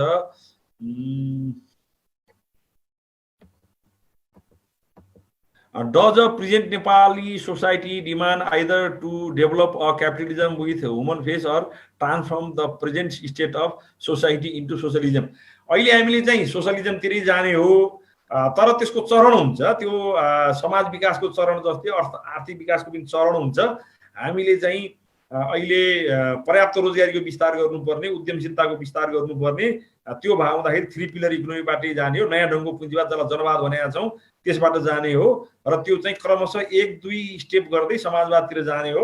र यहाँ उठेका जिज्ञासाहरूमा म के सहमत छु भने त्यो प्रष्ट भन्नु पर्यो, प्रोग्रामिक ढङ्गले, कार्यक्रमिक ढङ्गले भन्न पर्यो कि हो यो स्टेप हामी यसरी चाल्यौँ र अब 10 वर्षपछि यहाँ पुग्छौँ, 15 वर्षपछि यहाँ पुग्छौँ, बिचमा आएका कमजोरीहरू हामी रिभाइज गर्छौँ र 30 वर्ष अथवा 40 वर्ष कति वर्षमा हो हामी चाहिँ यो सेक्टरबाट निजी क्षेत्र उन्मूलन गर्छौँ। र जस्तो अहिले बढी चाहिँ युवाहरूको चाहिँ चासो भएको, हामी सबैको चासो भएको, हामीले भन्नु पर्यो 10 वर्षभित्र हो कि 15 वर्षभित्र हो कि 20 वर्षभित्र हो, यो ढङ्गले चाहिँ प्लानिङ गर्छौँ र सबभन्दा पहिला चाहिँ जनताको चासो भएको शिक्षा र स्वास्थ्यबाट निजी क्षेत्र चाहिँ उन्मूलन गर्छौँ र त्यसपछि चाहिँ नि क्रमशः चाहिँ अरू क्षेत्रबाट पनि हामी यो सामाजिक क्षेत्रलाई विस्तार गर्दै गइजान्छौँ भन्ने प्रोग्राम चाहिँ आउनु पर्यो।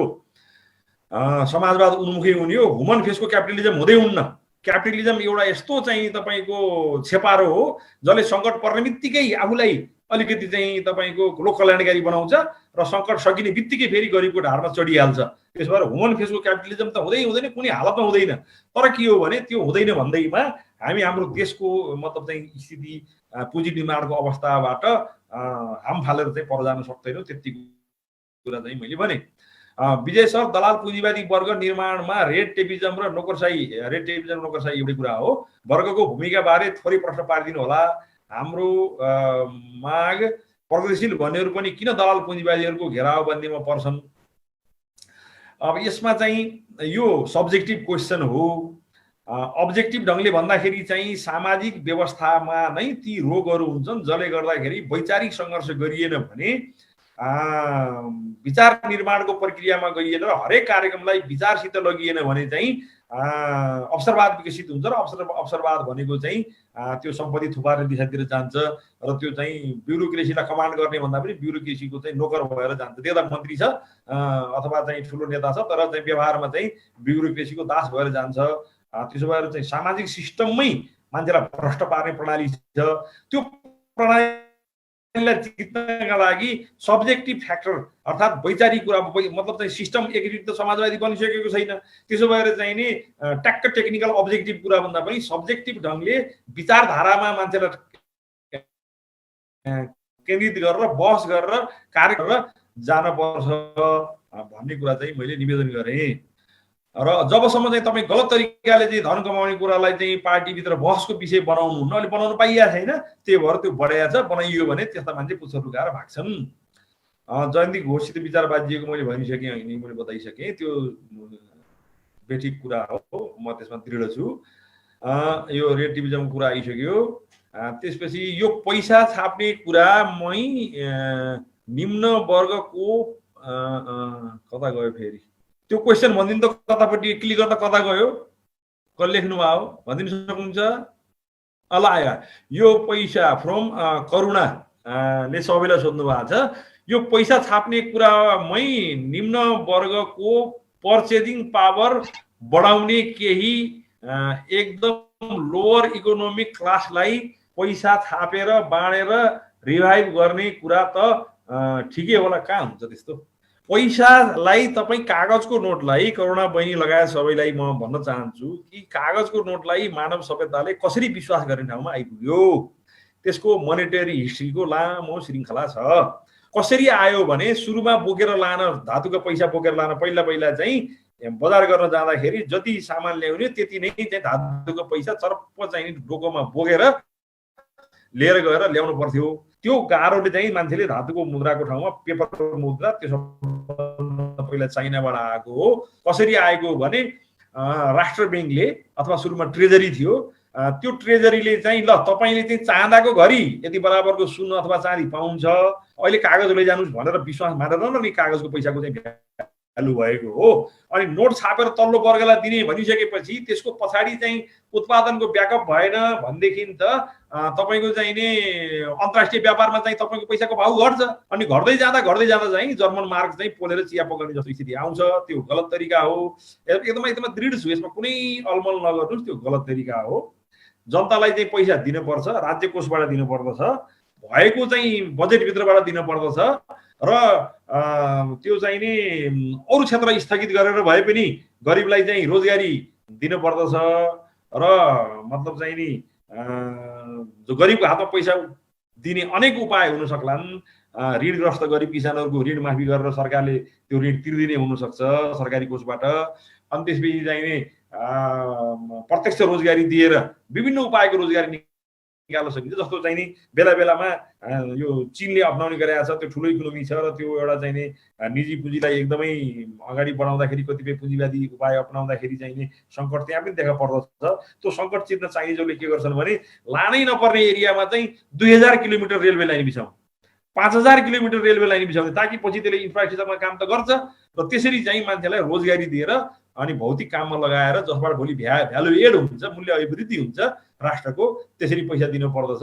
पैसा छापेर दिनु हुन्न। यसबारे मैले भनिसकेँ। त्यो गलत काम हो। त्यसले गरिबलाई नै तन्नम बनाउँछ, काम नलाग्ने बनाउँछ। किनभने धनीसित त यसै पैसा हुन्छ, उनीहरूले चाहिँ अरू तरिकाले पनि आफूलाई चाहिँ सम्पन्न बनाउन सक्छन्। तर चाहिँ गरिबको जुन आय आर्जनको कुरा हो, अनि त्यो चाहिँ नि तपाईँको चाहिँ हामी रसा ढल्ने बेलामा ठिक्क रसा पुगेका थियौँ।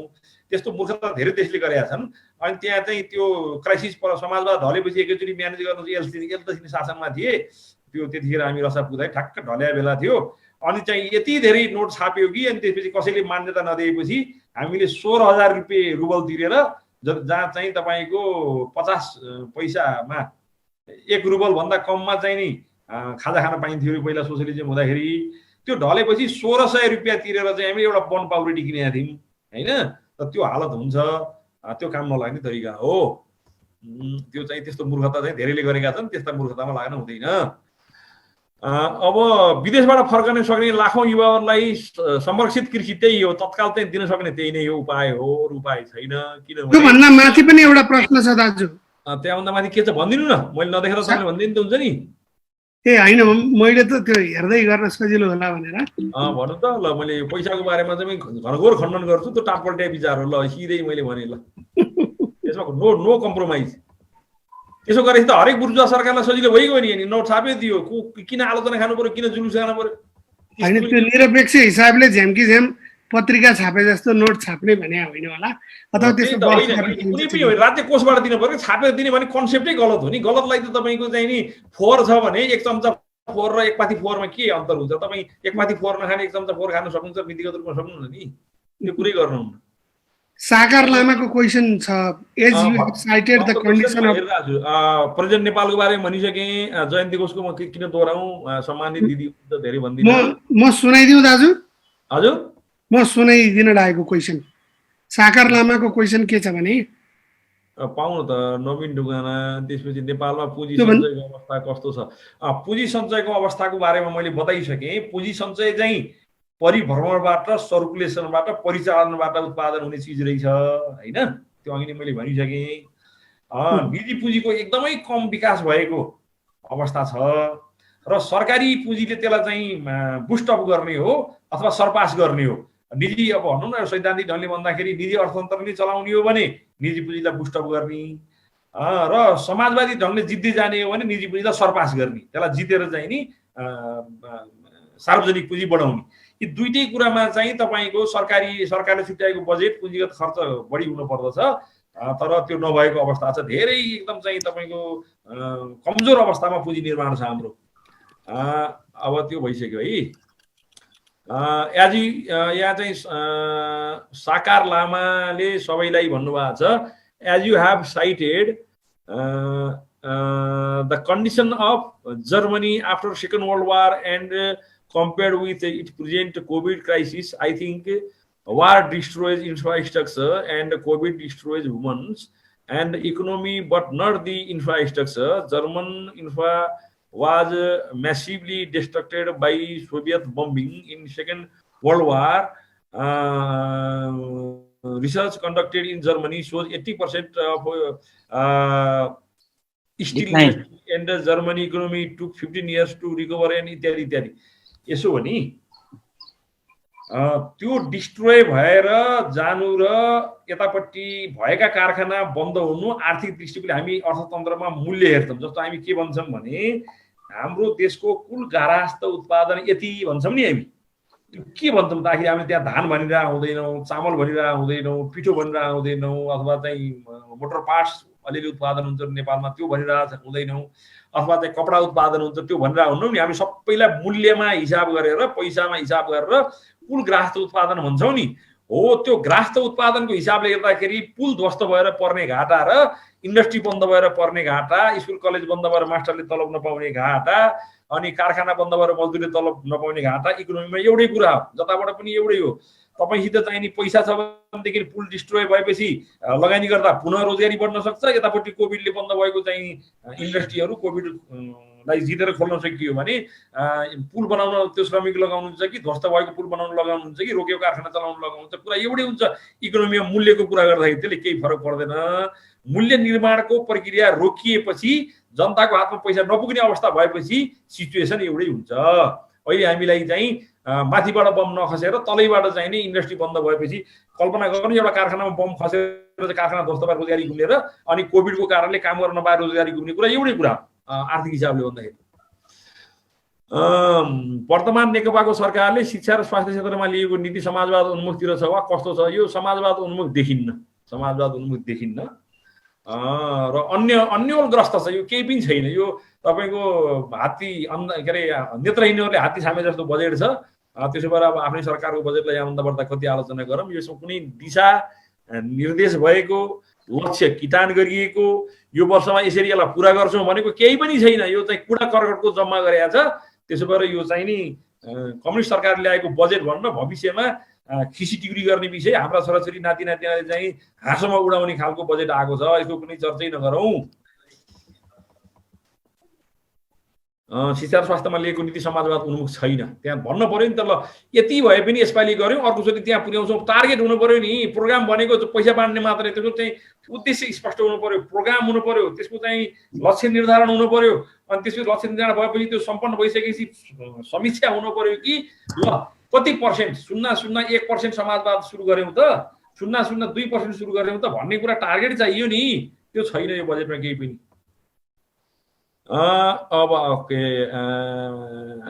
विकसित राष्ट्रहरूले टेक्नोलोजी मार्फत क्यापिटल अकुमुलेसन गर्छन्। हाम्रो जस्तो त्यसले कसरी गर्न सकिन्छ? यसो टेक्नोलोजीको प्रयोग पनि उत्पादनमै बढाउने हो। हामीले पनि हाम्रो जे क्षमता छ त्यसमा उत्पादन बढाउने हो। म यहाँबाट एउटा निवेदन गर्न के चाहन्छु भने 100 भन्दा बढी वस्तुहरू हाम्रो अर्थ मन्त्रालयले पहिलेदेखि नै यो मतलब लिस्टेड गरेको छ। 100 भन्दा बढी वस्तुहरू तुलनात्मक लाभका वस्तुहरू हाम्रो चाहिँ चिन्हित भएका छन्। कृषि र औद्योगिक गरेर दुईटै गरेर, सबै कृषि मात्रै होइनन्। 100 वटा भन्दा बढी वस्तुहरू हाम्रो चाहिँ के लिस्टेड भएको छ अर्थ मन्त्रालयमा र योजना आयोगमा भने संसारको जुनसुकै देशसित पनि कम्पिटिसन गरेर अरूले भन्दा सस्तो दिन सक्छौँ भन्ने लिस्टेड भएको छ। त्यो हुँदैन, सम्भावनै नभएको त जस्तो चाहिँ एउटा संस्कृतमा श्लोक छ नि, न मन्त्रम अक्षरो नास्ति, अर्थ नभएको कुनै अक्षर हुँदैन। नास्ति मूलो वनौषधिम, मतलब चाहिँ नि औषधिको चरित्र नभएको कुनै जडीबुटी कुनै झारपात हुँदैन। र अयोग्य मनुष्य नास्ति, कुनै पनि मान्छे अयोग्य हुन्न। र यो जग्गा तत्त्व दुर्लभ, अर्थात् त्यसमा चाहिँ संयोजन गर्ने मान्छे मात्रै दुर्लभ हुन्छ। हरेक मान्छेमा, चाहे त्यो महिला होस् चाहे पुरुष होस्, अथाह क्षमता हुन्छ। उसले जाने चिजमा लगाउनु पर्यो। हरेक अक्षरमा चाहिँ अर्थ हुन्छ र हरेक झारपातमा औषधिको गुण हुन्छ। तर त्यो चिन्न चाहिँ पर्यो भने जस्तै हामीसित सम्भावना छ। We can compete with the world. हामी 100 वटा भन्दा बढी वस्तु चाहिँ संसारसित लडेर चाहिँ जित्न सक्छौँ हैन। अझ पत्ता नलागेका तमाम वस्तु छन्। हामीले चाहिँ हाम्रो चीनले घरपालुवा मदिरा त हो नि, त्यो चाहिँ माओ थाई भनेको सबभन्दा महँगो तपाईँको चाहिँ 5000 देखि 7000 यान भन्छन् भन्दाखेरि नेपालमा चाहिँ हिसाबले 70-80 रुपियाँ लिटर पर्ने चाहिँ माओ थाई रक्सी, त्यो चिनिया चामलकै रक्सी त हो नि। हामीले चाहिँ हाम्रा वस्तु त्यो नलेखेका त कति छन्, कति हाम्रा आफ्ना मौलिक उत्पादन चाहिँ संसारमा चाहिँ निर्यात गर्न सकिने सबैभन्दा बढी वस्तु छन्, त्यसमा चाहिँ राज्यले आफ्नो उत्पादन केन्द्रित गर्न पर्यो भन्ने कुरा हो। सकिन्छ तर त्यस अनुसारको प्लानिङ भएर, डिस्कस भएर, छलफल भएर हरेक गाउँ गभर्मेन्टलाई जिम्मा दिनु न, तपाईँ चाहिँ कस्तो शिक्षा नीति चाहनुहुन्छ, कस्तो अर्थतन्त्र चाहनुहुन्छ, तपाईँको गाउँमा के उद्योग चल्न सक्ला, तपाईँलाई पैसा दियो भने के उद्योग गर्नुहुन्छ, हरेक गाउँ कमिटीको छलफलको विषय भयो। हरेक जनसङ्गठनको, विद्यार्थीको, मजदुरको, युवाहरूको, महिलाहरूको त्यो हो उत्पादनलाई चाहिँ अगाडि बढाउन वैचारिक छलफल गर्ने कुरा। त्यसरी जानुपर्छ। त्यसपछि अब त क्वेसन दोहोरिए त, सागर लामाको फेरि आयो माथि जाँदा। अरू केही छ? तलतिर नयाँ छ दाजु। हजुर तल तल तल छ। तल गए differentiate between Marxism and neo Marxism. Okay, बहुत राम्रो क्वेसन सोध्नुभयो, तर यो आर्थिक नभएर दार्शनिक विषय हो। तर निवेदन गर्छु मैले, मार्क्सिजमले चाहिँ भौतिक परिस्थिति तयार भएपछि परिवर्तन गर्नुपर्छ। सारांशमा एकदम त्यसलाई निचरेर ल्याउँदाखेरि मेरो बुझाइमा है, भौतिक परिस्थिति तयार भइसकेपछि बल्ल रेभोल्युसन हुन्छ। भौतिक परिस्थिति तयार गर्न लाग्न सकिन्छ, तर चाहिँ त्यसलाई चाहिँ एकदमै आउटराइट चेन्ज गर्न सकिन्न भन्ने चाहिँ नि मार्क्सिजमले भन्छ। त्यही भएर नै तपाईँको विकसित देशमा एकचोटि समाजवाद आउँछ, अविकसित देशमा चाहिँ जनवादी बाटो हुँदै जानुपर्छ भन्ने कुरा हो। पुँजी निर्माणको बाटोबाट जानुपर्छ, नयाँ पुँजीवाद अथवा नयाँ जनवाद अथवा जनताको जनवाद जे भन्नुहोस्, अब हामीले त्यसलाई समाजवाद उन्मुख जनताको जनवाद भनेका छौँ, त्यसरी जानुपर्छ भन्ने कुरा चाहिँ नि मार्क्सिजमले भन्छ। भौतिक परिस्थितिलाई हेरेर जानुपर्छ भनेर। र नियो मार्क्सिजमले के भन्छ भने भौतिक परिस्थिति कुरेर हुन्न, परिस्थिति सिर्जना गर्नुपर्छ भन्छ। त्यसले गर्दाखेरि कहिले उग्रतामा जस्तो दार्शनिक विश्लेषण गर्नुहुन्छ भने माओवादी आन्दोलनको फेलियर के हो भन्दाखेरि एउटा गाउँमा जाने अनि त्यसपछि जमिनदार खोज्ने, त्यसपछि चाहिँ त्यसलाई चाहिँ कारबाही गर्ने र यस्तो चाहिँ भौतिक अवस्था तयार गर्ने ताकि मान्छे चाहिँ दुई खेमामा बाँडी हुन्, या त क्रान्तिकारी कित्तामा लागुन् या चाहिँ प्रतिक्रियावादी कित्तामा लागुन् भने जस्तो भौतिक परिस्थिति चाहिँ सिर्जना गर्नुपर्छ, भएकोलाई प्रयोग गर्नुपर्छ भनेर मार्क्सले भन्नुहुन्छ। त्यसलाई चाहिँ सिर्जना गर्नुपर्छ, कुरेर कहाँ हुन्छ भन्ने कुरा चाहिँ नियो मार्क्सिजमले भन्छ। सारांशमा मैले बुझेँ त्यही। अनि त्यसपछि उदार पुँजीवाद भन्ने हुन्न। मैले भने त धेरै पुँजीवादको धेरै चक्र देखिसकेका छ। अहिलेका पुँजीवादीहरू एडम स्मिथ जतिको पनि इमान्दार छैनन्। त्यसो हुँदाखेरि चाहिँ नि यो चाहिँ जति जति पुँजीवादको साम्राज्यवादी चरित्र बढ्दै जान्छ त्यति त्यति त्यो ढाँट, छल, झुट, बेइमानी र चाहिँ अरूका लागि एउटा कानुन, आफ्नो लागि अर्को कानुन, मानव अधिकारको सबभन्दा चर्को कुरा गर्ने अमेरिकाले के गर्दो रहेछ भन्ने कुरा, कस्ता पुलिस सिर्जना गरे रहेछ, कस्तो पुलिसिङ रहेछ, कस्तो व्यवस्था रहेछ भन्ने कुरा अहिले हो। र हामीले चाहिँ अमेरिका इराक युद्धदेखि लिएर मानव अधिकारको हनन कति हुन्थ्यो भन्ने कुरा हामीले देखिसकेका छौँ। त्यसो भएर पुँजीवादको ह्युमन फेस हुँदै हुँदैन, यसको राक्षसी फेस हुन्छ। तर त्यसलाई चाहिँ कम्युनिस्टहरूले नयाँ जनवादी तरिकाले लाने भनेको समाजवाद उन्मुख बनाउने नै भने हो।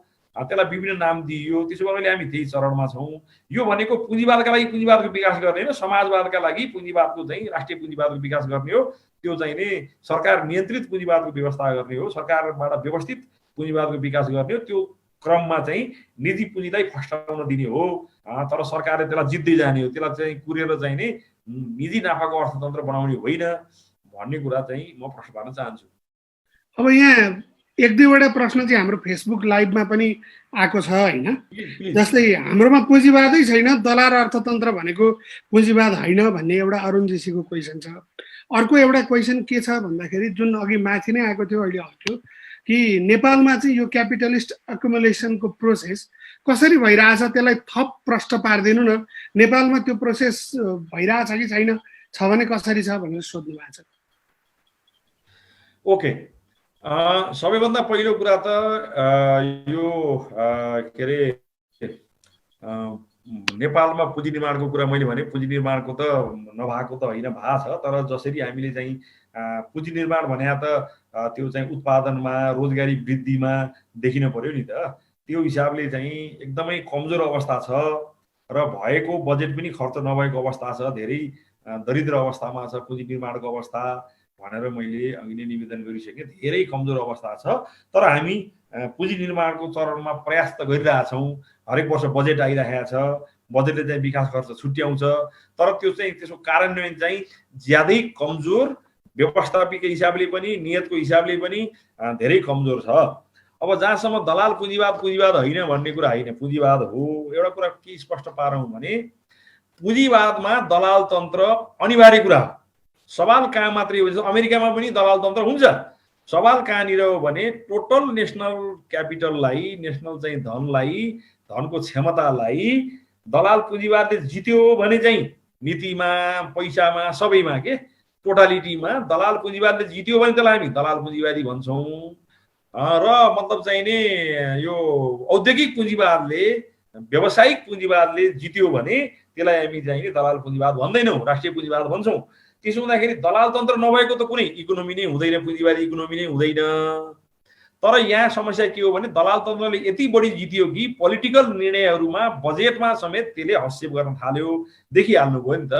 एकातिर चाहिँ अब हाम्रो आउने वर्ष चाहिँ बिजुली खेर जाने, इन्डियाले किन्दैन, किनभने त्यो इन्डियासँग किन्ने सम्झौतै भएको छैन। र उसले चाहिँ हामीले उत्पादन गर्दा 5 रुपियाँ लाग्ने, अनि घटाएर 3 रुपियाँ दिए मात्रै किन्छौँ। त्यो चरित्र हामीलाई थाहा छ। हाम्रो लागि साम्राज्यवाद, विस्तारवाद जे भने पनि इन्डिया नै हो। र बिजुली चाहिँ खेर जाने अवस्था छ र त्यसलाई चाहिँ जनताले बढीभन्दा बढी प्रयोग गरेर उत्पादन बढाउँ भन्नेतिर चाहिँ बिजुली गाडीको भन्सार घटाउनु पर्नेमा बढाउने, त्यो पनि एउटा निश्चित व्यापारिक स्वार्थ समूहलाई चाहिँ बढाएर ल्याउने, त्यो स्तरको नीतिमा हस्तक्षेप गर्ने। मतलब चाहिँ नि दुध उत्पादनमा हामी आत्मनिर्भर भइसकेका छैनौँ। भइसक्दाखेरि बन्द गर्ने सहित नीति ल्याएको भए हुन्थ्यो। दुध उत्पादन घटाउने, जसले गर्दा के अरे भन्सार बढाउने, जसले गर्दा देशको चक्लेट फ्याक्ट्री बन्द हुने र अनि विदेशी चक्लेटको चाहिँ भन्सार घटाउने जस्ता खालका कुरा आएका छन्। त्यसो भएर दलाल पुँजीवादले कहाँसम्म हस्तक्षेप गरेको छ भन्ने हामी स्वतः देख्छौँ। कर उठाउनका लागि चाहिँ एनसेलले कर तिर भनेर सरकारी अफिसरले होइन कि विद्यार्थीले जुलुस गर्नुपर्ने हामी ठाउँमा छौँ।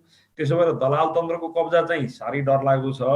तर के बुझ्न हुँदैन भने दलाल इकोनोमी भने पुँजीवाद होइन भन्ने बुझ्न हुँदैन। यो पुँजीवादै हो। पुँजीवादका मानक कुराहरू चाहिँ के छन् भन्ने कुरा चाहिँ नि अहिले छोटो समय बाहुँदा म धेरै भन्न भ्याउँदिनँ होला।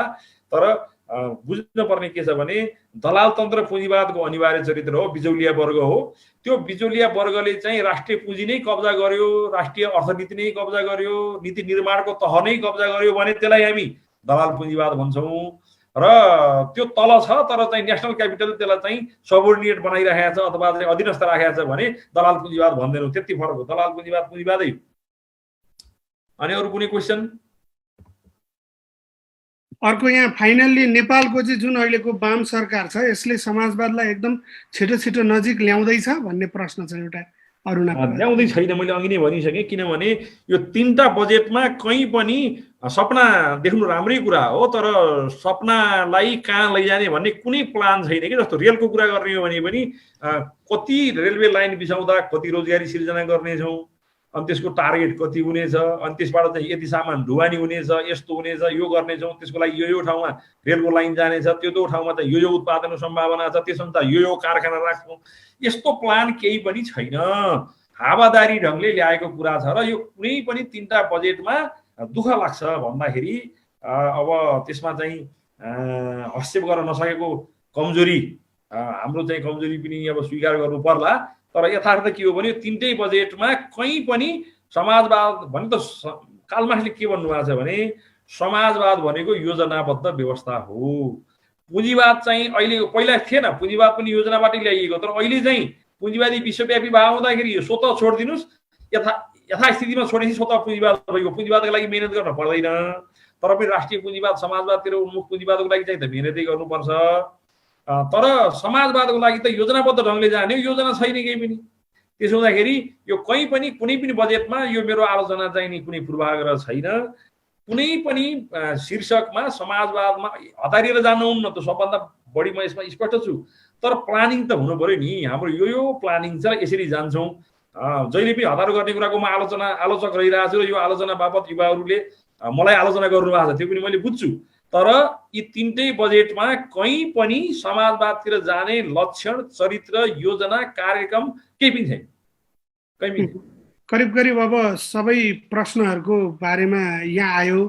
र एउटा चाहिँ हामीले अलिकति अगाडि प्रोफेसर घोषले उठाउनु भएको कुरा र कतिपय अमेरिकामा पनि स्टेटमा यो क्वान्टिटेटिभ इजिङको लागि एउटा टेक्निक मध्ये पैसा छापेर पनि चाहिँ पुँजीवादी देशहरूले पुँजीपति वर्गको हितको निम्ति गरिरहेका केही आर्टिकलहरू पाइन्छन्। यसमा चाहिँ थप छलफल गर्नुपर्छ कि जस्तो लागिरहेछ। तर यसैले अब म आफै पनि इकोनोमिस्ट नभएकोले यसमा म चाहिँ सुन्नुहोस् न, म चाहिँ साथीहरूलाई के अनुरोध गर्छु भने हिस्ट्रीमा फेल भइसकेका कुराहरू दोहोऱ्याउनु जतिको मूर्खता। ए बाबा रुसमा त्यत्रा इकोनोमिस्ट थिए, लेनिनकै कमान्डमा। अब स्टालिन चाहिँ तानाशाही भए पनि अरू विषयमा अब समाजवादी नै भन्नु पर्यो, उनको कमान्डमा। अनि चीनमा चाहिँ त्यो ग्रेट लिप फरवार्ड ल्याउँदाखेरि कत्रो चाहिँ तपाईँको चाहिँ नि उत्पादन घटेर मान्छे खान नपाउने अवस्था भयो। त्यही बेलामा त्यहाँ पनि राम्रो राम्रो अर्थशास्त्रीहरू थिए। अनि अमेरिकामा चाहिँ तपाईँको चाहिँ नि पुँजीवादी देश हो, त्यहाँ चाहिँ नि तपाईँको चाहिँ नि यो 2008 को चाहिँ नि सङ्कटले सब प्राइम मतलब चाहिँ क्राइसिसले ल्याएको चाहिँ नि 200 वटा भन्दा बढी ब्याङ्क टाट पल्टिने कुरामा के त्यहाँ दुनियाँभरका अर्थशास्त्रीहरू सबै मूर्ख छन् कि? अनि उनीहरू त्यो उपाय देखेनन्? त्यो होइन, गलत तरिका हो। त्यसले चाहिँ नि मजदुर वर्गलाई सबभन्दा बढी सङ्कटमा पार्छ। राहत दिनुपर्छ, तर राज्य कोषबाट, भएको कोषबाट दिन पर्दछ। र जुन राज्यले चाहिँ विदेशी मुद्रासितको तुलनामा जुन विनिमय दर छ त्यसलाई सकेसम्म नबिगार्ने गरी आफ्नो क्षमताभित्रको बजेटबाट दिनुपर्दछ। र बजेटको क्षमताभन्दा बाहिरबाट नोट छापेर दियो, बजेटका अरू शीर्ष कटौती गरे हुन्छ नि, तपाईँको विलासिताका क्षेत्र कटौती गरे हुन्छ, त्यसपछि अरू क्षेत्र कटौती गरे हुन्छ, र भएको क्षमताभित्र दिने हो। र चाहिँ त्यत्तिकै नोट छाप्नु भनेको त्यो कागजका खोस्टा तयार गर्ने त्यो टापल्ट्या विचार हो, गलत विचार हो। र यस्ता कुरामा युवाहरूले दिमाग लाउनु भनेको चाहिँ त्यो चाहिँ नि ऊर्जाको क्षय हो, काम लाग्दैन। अब तपाईँको चाहिँ नि एकचोटि चाहिँ माओवादी जनयुद्ध फेल भयो, फेरि गरौँ कि भन्ने कि फेरि त्यस्ता मूर्खताका कुराहरू इन्टरटेन नगर्नु छ त विषयमा, बेकार कुरा। यो टाटपल्टिया कुरामा चाहिँ दिमाग लगाएर हुन्न। धन्यवाद छ विजय दाईलाई आफ्नो प्रस्तुतिको लागि। अब खयन सर केही छ कन्क्लुडिङ कुराहरू? करिब करिब हामी तोकिएको समयमा अन्तिममा छौँ। होइन, म साथीहरूलाई हाम्रो खास यो क्लासको मोडालिटी चाहिँ प्रशिक्षण भन्दा केही ओरिजिनल टेक्स्टहरू पढौँ र त्यहाँबाट चाहिँ हाम्रो बुद्धिलाई खार्ने प्रक्रिया सुरु गरौँ भन्ने योजना हो। र त्यसमा विजयजीले धेरै फोकस गर्नुभयो कि पुँजीका केही च्याप्टरहरूबाट हामीलाई त्यहीँबाट हामीलाई केही सिकाउन कोसिस गर्नुभयो। त्यसैले यसको खास उद्देश्य चाहिँ जस्तो कुनै विषयमा मत बनाउनुभन्दा पहिला आजको क्लासको उद्देश्य चाहिँ पुँजीवादी प्रक्रियामा एकुमुलेसन किन हुन्छ र त्यो पुँजी एकुमुलेसन बिना त्यो पुँजीवाद किन बाँच्दैन, र त्यो आज पनि हामीले विकासको कुरा गर्ने हो भने एकुमुलेसनको प्रोसेसलाई बुझ्नुपर्छ। र एकुमुलेसनको प्रोसेस बुझ्ने ठुलो सङ्ख्याका मान्छेहरू हुनुपर्छ पार्टीमा अथवा वाम बुद्धिजीवीहरू। त्यो एकुमुलेसनको प्रोसेस बुझ्ने मान्छेले बनाएको बजेट मात्रै, अघि विजयजीले एक दुईचोटि हिन्ट गर्नुभयो, बजेट मात्रै प्रभावकारी हुन्छ, त्यसले मात्रै विकासको बाटो लिन्छ। चाहे त्यो साउथ कोरिया होस्, चाहे ताइवान होस्, चाहे जापान होस्, चाहे अहिले विकास गर्दै गरेको चाइनाको कुरा हो, यी सबैले विकासको प्रक्रियामा गरेको एउटा काम भने के हो भने एकुमुलेसनलाई आफ्नो देशमा छिटोभन्दा छिटो द्रुत गतिमा सिर्जना गरेको, त्यसले गर्दा विकास भएको। त्यसैले मैले साथीहरूलाई फेरि पनि दोहोऱ्याएँ कि विजयजीले जुन कुरा चाहिँ पुँजीका केही खण्डहरूबाट ल्याएर हामीलाई सेयर गर्नुभयो, त्यसले एकुमुलेसनको प्रोसेसलाई बुझ्न हामीलाई अलिकति बाटो खोल्छ। योभन्दा धेरै अगाडि गएर बुझ्नुपर्ने ठाउँहरू पनि छन्। पुँजीमै पनि पछिल्ला च्याप्टरहरूमा धेरै अरू थप कुराहरू छन्, किनभने एउटै क्लासमा त हामी पुँजीका सबै च्याप्टर पढ्न सक्दैनथ्यौँ। यत्रो 1000 पेजको किताब हो, यो आफैमा जटिल कुरा हो। हामीले एउटा रिस्क चाहिँ के लिएको हो भने पुँजीका ओरिजिनल च्याप्टरहरू पढ्ने प्रक्रिया सुरु हामीले गर्नुपर्छ। मार्क्स एङ्गेल्सले अथवा कुनै राम्रा अर्थशास्त्रीले लेखेका ओरिजिनल टेक्स्टहरू पढ्ने हाम्रो प्रक्रिया सुरु गर्नुपर्छ। हाम्रो अहिलेसम्मको परम्परागत विधिमा के छ भने पार्टीको एउटा नेता आउनुहुन्छ र आफ्नो विचार प्रशिक्षण दिएर जानुहुन्छ, त्यसको सत्यता पनि हामी परीक्षण गर्दैनौँ, त्यो कुन पुस्तकमा थियो त्यो पनि हेर्दैनौँ, जस्ट बोल्नुहुन्छ। तर अहिले विजयजीले चाहिँ त्यो परम्परालाई तोडेर हाम्रो यो मोडालिटी अन्तर्गत पुँजीका केही सन्दर्भहरू ल्याउनु भएको हो। र साथीहरूले अब अलिकति अप्ठ्यारो हुन्छ किनभने हामी नयाँ मोडालिटीमा गएका छौँ। त्यसैले हामीले चाहिँ यो मोडालिटी चेन्ज नगरी हाम्रो ज्ञान खार्न सक्दैनौँ भन्ने हामीलाई लाग्छ हाम्रो फाउन्डेसनलाई। र साथीहरूलाई म अरू क्लासहरूमा पनि, तर हाम्रो एउटा कमजोरी कस्तो परिस्थिति बनिरहेको छ भने टेक्स्टहरू अङ्ग्रेजीमा भएर धेरै धेरै लामा पेजहरू हुने हुनाले त्यो बाँड्दा पनि साथीहरूले पढ्न नसक्ने परिस्थिति। अब अङ्ग्रेजी नै बुझ्ने साथीहरूका लागि पनि अब 120 पेज पढ्न त गाह्रो हुन्छ एक हप्तामा। यो अलि हाम्रो सीमा छ। यो सीमालाई हामी अरू दिनहरूमा एकदम विचार गरेर चाहिँ अन्त गर्छौँ। तपाईँहरूका सुझाव पनि हुन्छन्। अब हामीसँग नेपालीमा राम्रा टेक्स्टहरू विरल कमै छन्। अझ जस्तो पुँजीको ओरिजिनल टेक्स्ट एकदमै कमै भेटिन्छ भनौँ न, भेटिएका पनि अङ्ग्रेजीभन्दा नेपाली अप्ठ्यारो गरी ट्रान्सलेट गरिएका कतिपय सन्दर्भहरू पनि मैले देखेँ, हामीले देख्यौँ, त्यो हामीले छलफल पनि गऱ्यौँ। त्यसैले साथीहरूको फोकस चाहिँ के हो भने ओरिजिनल टेक्स्ट पढ्नका लागिको प्रयत्न हो। र आजको क्लास चाहिँ पुँजी सञ्चय बिना नेपालमा समाजवादको होइन पुँजीवादकै यात्रा पनि तय गर्न सकिँदैन। समाजवादको कुरा त टाढाको कुरा, अघि विजयजीले भने जस्तो पुँजीवादकै राम्रो बजेट बनाउन पनि त्यो बजेटको अर्थशास्त्रीले, त्यो बजेट बनाउने पार्टीले, सरकारले एकुमुलेसन भन्ने चिज छ, क्यापिटलिस्ट एकुमुलेसन अथवा general law of capitalist accumulation, त्यो प्रक्रियालाई बुझ्नुपर्छ। त्यो प्रक्रियालाई बुझेपछि मात्रै हामीले पुँजीवादको विकासको बाटो हो भने पुँजीवादको बाटोमा जान्छ, समाजवादको विकासको बाटो समाज होइन भने तपाईँले दुई तीनवटा कुरा बनाउनु न। साउथ कोरियामा चाहिँ एकुमुलेसन द्रुत गतिमा हुन सम्भव भयो त्यही पिरियडमा नेपाल र इन्डियामा हुन सम्भव भएन। इन्डियामा 80-90 पछाडि मात्रै के हुन भयो भने त्यो त्यहाँको प्रक्रियामा एकुमुलेसन कसरी हुन्छ भन्ने कुरो बुझिकन एकुमुलेसनको प्रोसेसलाई उनीहरूले फोकस गरे। त्यसमा अमेरिका र जापानको ठुलो सहयोग थियो, ठुलो पुँजीको लगानी थियो, जसका बारेमा हामी पछि मैले तपाईँहरूसँग एउटा क्लासमा बेग्लै छलफल गर्छु। तर विजयजीको यो क्लासबाट त्यो क्लासमा हामी सिफ्ट गर्न धेरै सजिलो हुन्छ भन्ने मलाई के अनुभूति भएको छ। यद्यपि हामीले एकुमुलेसनमा पढ्ने कुरा एउटा कुरा भनिदिन्छु खगेन्द्र सर, मैले हजुर यो जुन नोट छाप्ने कुरा छ त्यसमा चाहिँ यो गरिबलाई बाँड्ने गरी त काम लाग्दैन। त्यो टाटपटेको कुरो गरिबलाई झन् कङ्गाल, त्यो त पुँजीवादी सरकारलाई सजिलो भइगयो नि। पुँजीपतिको होल्डिङ आफ्नो ठाउँमा छ, गरिबलाई चाहिँ सस्ता नोट छापेर दिने, त्यो त गरिब मारा नीति हो। कसरी चाहिँ साथीहरू बोल्छन् म बुझ्दिनँ। तर बलियो इकोनोमीले, बलियो प्लानरहरूले एउटा काम चाहिँ गर्न सक्छन्, त्यो चाहिँ वैदेशिक मुद्रा आर्जन गर्नका लागि आफ्नो माललाई सस्तो, कम्पिटिटिभ ढङ्गले सस्तो बनाएर लैजानका लागि आफ्नो मुद्राको दाम घटाइदिने र चाहिँ नि हरभारती विदेशी पैसा आओस् भन्नका लागि अलि प्रारसम्म 1 रुपियाँ नेपाली बराबर 10 रुपियाँ जापानी पैसा थियो हो। त्यो चाहिँ जापानी माल बढी बेच्नका लागि दोस्रो विश्वयुद्धबाट ध्वस्त भएको जापानलाई उठाउनका लागि उनीहरूले ल्याएको पोलिसी थियो। त्यो पोलिसी भने कस्तो भने बलियो पहलवानले रिङमा गइसकेपछि एकछिन गोदाई खाने अनि विपक्षी थाकेर फ्या फ्या गर्छ अनि एक मुडी खाने ढलाइदिने। बलियो अर्थतन्त्रले गर्न सक्छ। तर चाहिँ नि त्यो योजनाबद्ध ढङ्गले हुन्छ, त गरिबलाई पैसा बाँड्ने होइन, त्यो मूर्खता हो। सुन्नु मेरो कुरा, मेरो यसमा थट्सहरू म यसको खोजीमा अझै छु। तर यसलाई चाहिँ फेरि पनि पुँजीको एकुमुलेसन बजेटबाट दिनु पर्यो नि यार सरकारले पैसा। म यसलाई यसै इन्डिपेन्डेन्ट क्वेसनको रूपमा डिस्कस गर्दिनँ क्या।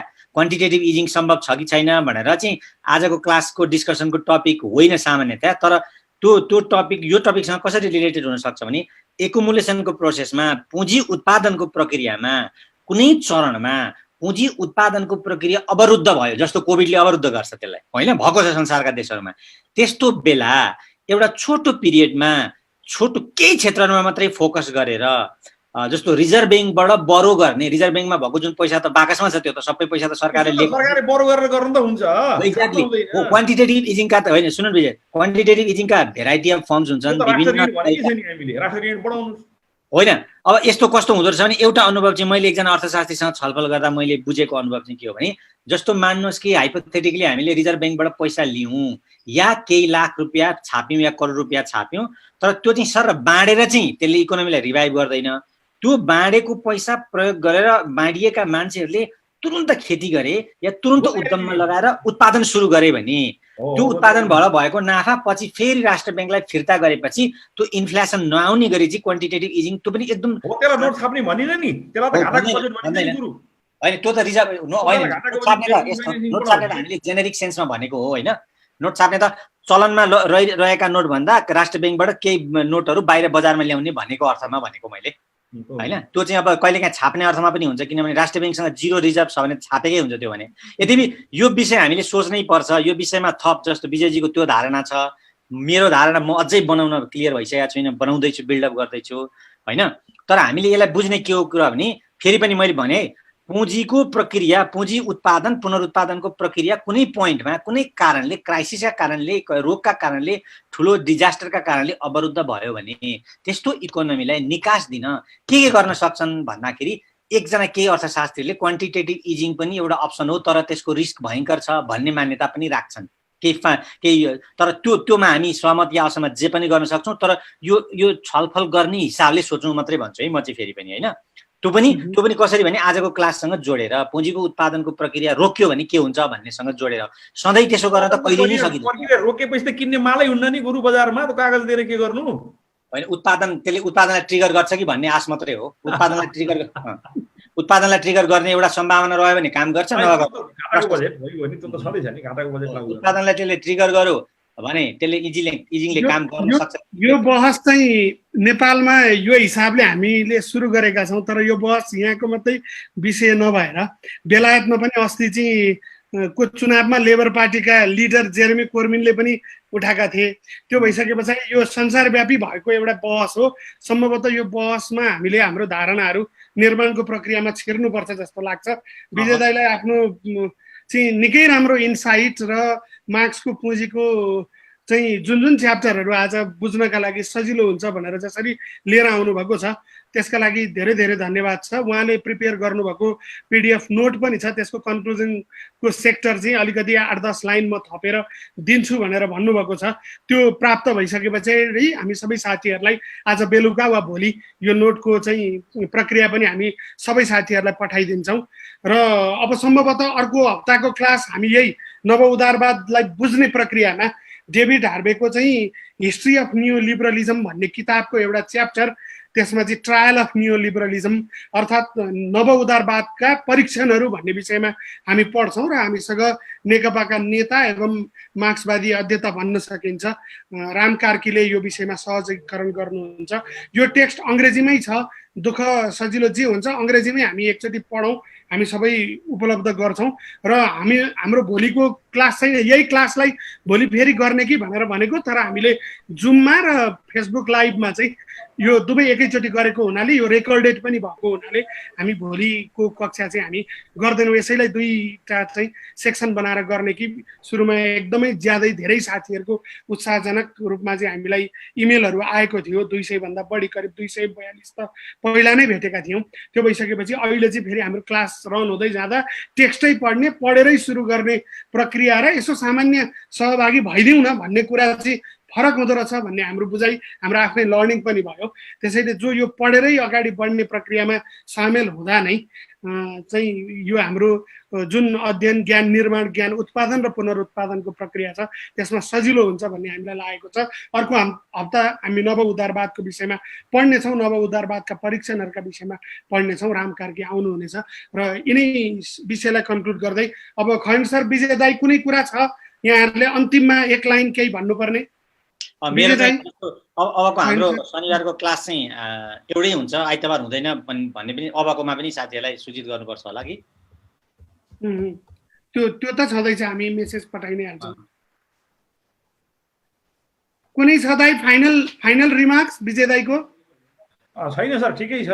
यसमा साथीहरूलाई चाहिँ केही रिफरेन्स बुकहरू हेर्न अनुरोध गर्न चाहन्छु। एङ्गर्सले मार्क्सको पुँजी भनेरै जसरी अहिले डेभिड हार्वीले चाहिँ a companion to Marx's Capital भनेर लेख्नु भएको छ, त्यसै गरी एङ्गर्सले मार्क्सको पुँजी धेरै ठुलो भयो भनेर मजदुरहरूले गुनासो गरेपछि एङ्गर्सले चाहिँ कार्ल मार्क्सको पुँजी भनेर 100-150 पेजको एउटा सानो किताब लेख्नु भएको छ। त्यो पनि बजारमा पाइयो भने पढ्दा हुन्छ। अङ्ग्रेजी बुझ्ने साथीहरूले डेभिड हार्वीको पढ्नुभयो भने उहाँले नोटसहित एकदम थप व्याख्या गरेर चाहिँ यति एउटा मतलब चाहिँ नि च्याप्टरलाई बढ्दा महत्त्व दिएर, अरू पनि छ तर चाहिँ कार्ल मार्क्सको सबै पुँजी बुझ्नलाई सजिलो बनाउने गरी लेख्नु भएको छ।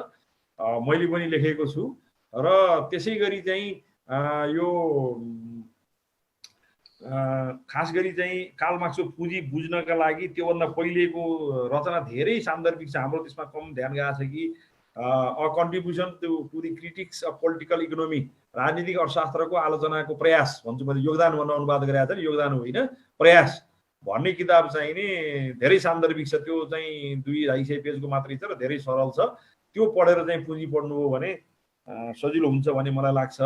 तर यो मतलब चाहिँ पुँजी नपढिकन र त्यसको सारांश भए पनि नबुझिकन मार्क्सवादी आर्थिक क्षेत्रमा बहस गर्नु भनेको चाहिँ यस्तै बजेट निस्कने स्थिति हुन्छ भन्ने कुरा बुझ्न अनुरोध गर्दै, र अर्थतन्त्र चाहिँ अर्थशास्त्र नपढिरहने विषय हो। यो म अर्थशास्त्रको विद्यार्थी भएर भनेको होइन, किनभने यो कुरालाई महसुस गरेर अहिले पुँजीवादी पाठ्यक्रममा पनि इन्जिनियरले पनि चाहिँ तपाईँको इन्जिनियरिङ इकोनोमिक्स अनि मेडिकल क्षेत्रमा पनि मेडिकल इकोनोमिक्स यो पढाइ हुन थालेको छ। किनभने इकोनोमिक्स यस्तो चिज हो, हाम्रो खाने बस्ने उठ्ने यी सबै कुरा चाहिँ इकोनोमिक्ससित जोडिया हुन्छ। एउटा भर्खर जन्मिया बच्चा इकोनोमिक्ससित जोडिन्छ, किनभने धनी आमाको काखमा जन्मिया छ भने उसले चाहिँ बढी पौष्टिक दुध खान पाउँछ, यद्यपि उसले मेहनत गरेका छैन। र गरिब आमाको काखमा जन्मियो भने कम पौष्टिक दुध खान पाउँछ। जन्मेर दुध खाना साथ इकोनोमिक्ससित जोडिन्छ। त्यसो भएर इकोनोमिक्स पढ्नलाई चाहिँ र यसलाई आफ्नो नियमित अध्ययनको विषय बनाउनु म अनुरोध गर्न चाहन्छु। धन्यवाद। धन्यवाद विजय दाई। खन सर, अब कम्प्लिट गरौँ होइन त? आज हाम्रो फेसबुक लाइभ हेरेर जतिले पनि प्रतिक्रिया जनाउनु भयो, हेर्नुभयो, जति लाभ लिनुभयो, सबैलाई धेरै धेरै धन्यवाद। हामीसँग जोडिरहनुहोस्। हामी मार्क्सवादी समाजवादी अध्ययनका श्रृङ्खलाहरू निरन्तर चलाइरहन्छौँ र ज्ञान निर्माणकै बाटोबाट मात्रै समाजवाद सन्निकट गराउन सकिन्छ भन्ने हाम्रो विश्वास हो। यसमा जोडिएर हामी लागौँ। कार्ल मार्क्सले पनि ज्ञानमा नै सबैभन्दा बढी सबैलाई फोकस गर्नुभएको थियो। यही प्रयत्नमा हामी सबै लागौँ। धन्यवाद, नमस्कार।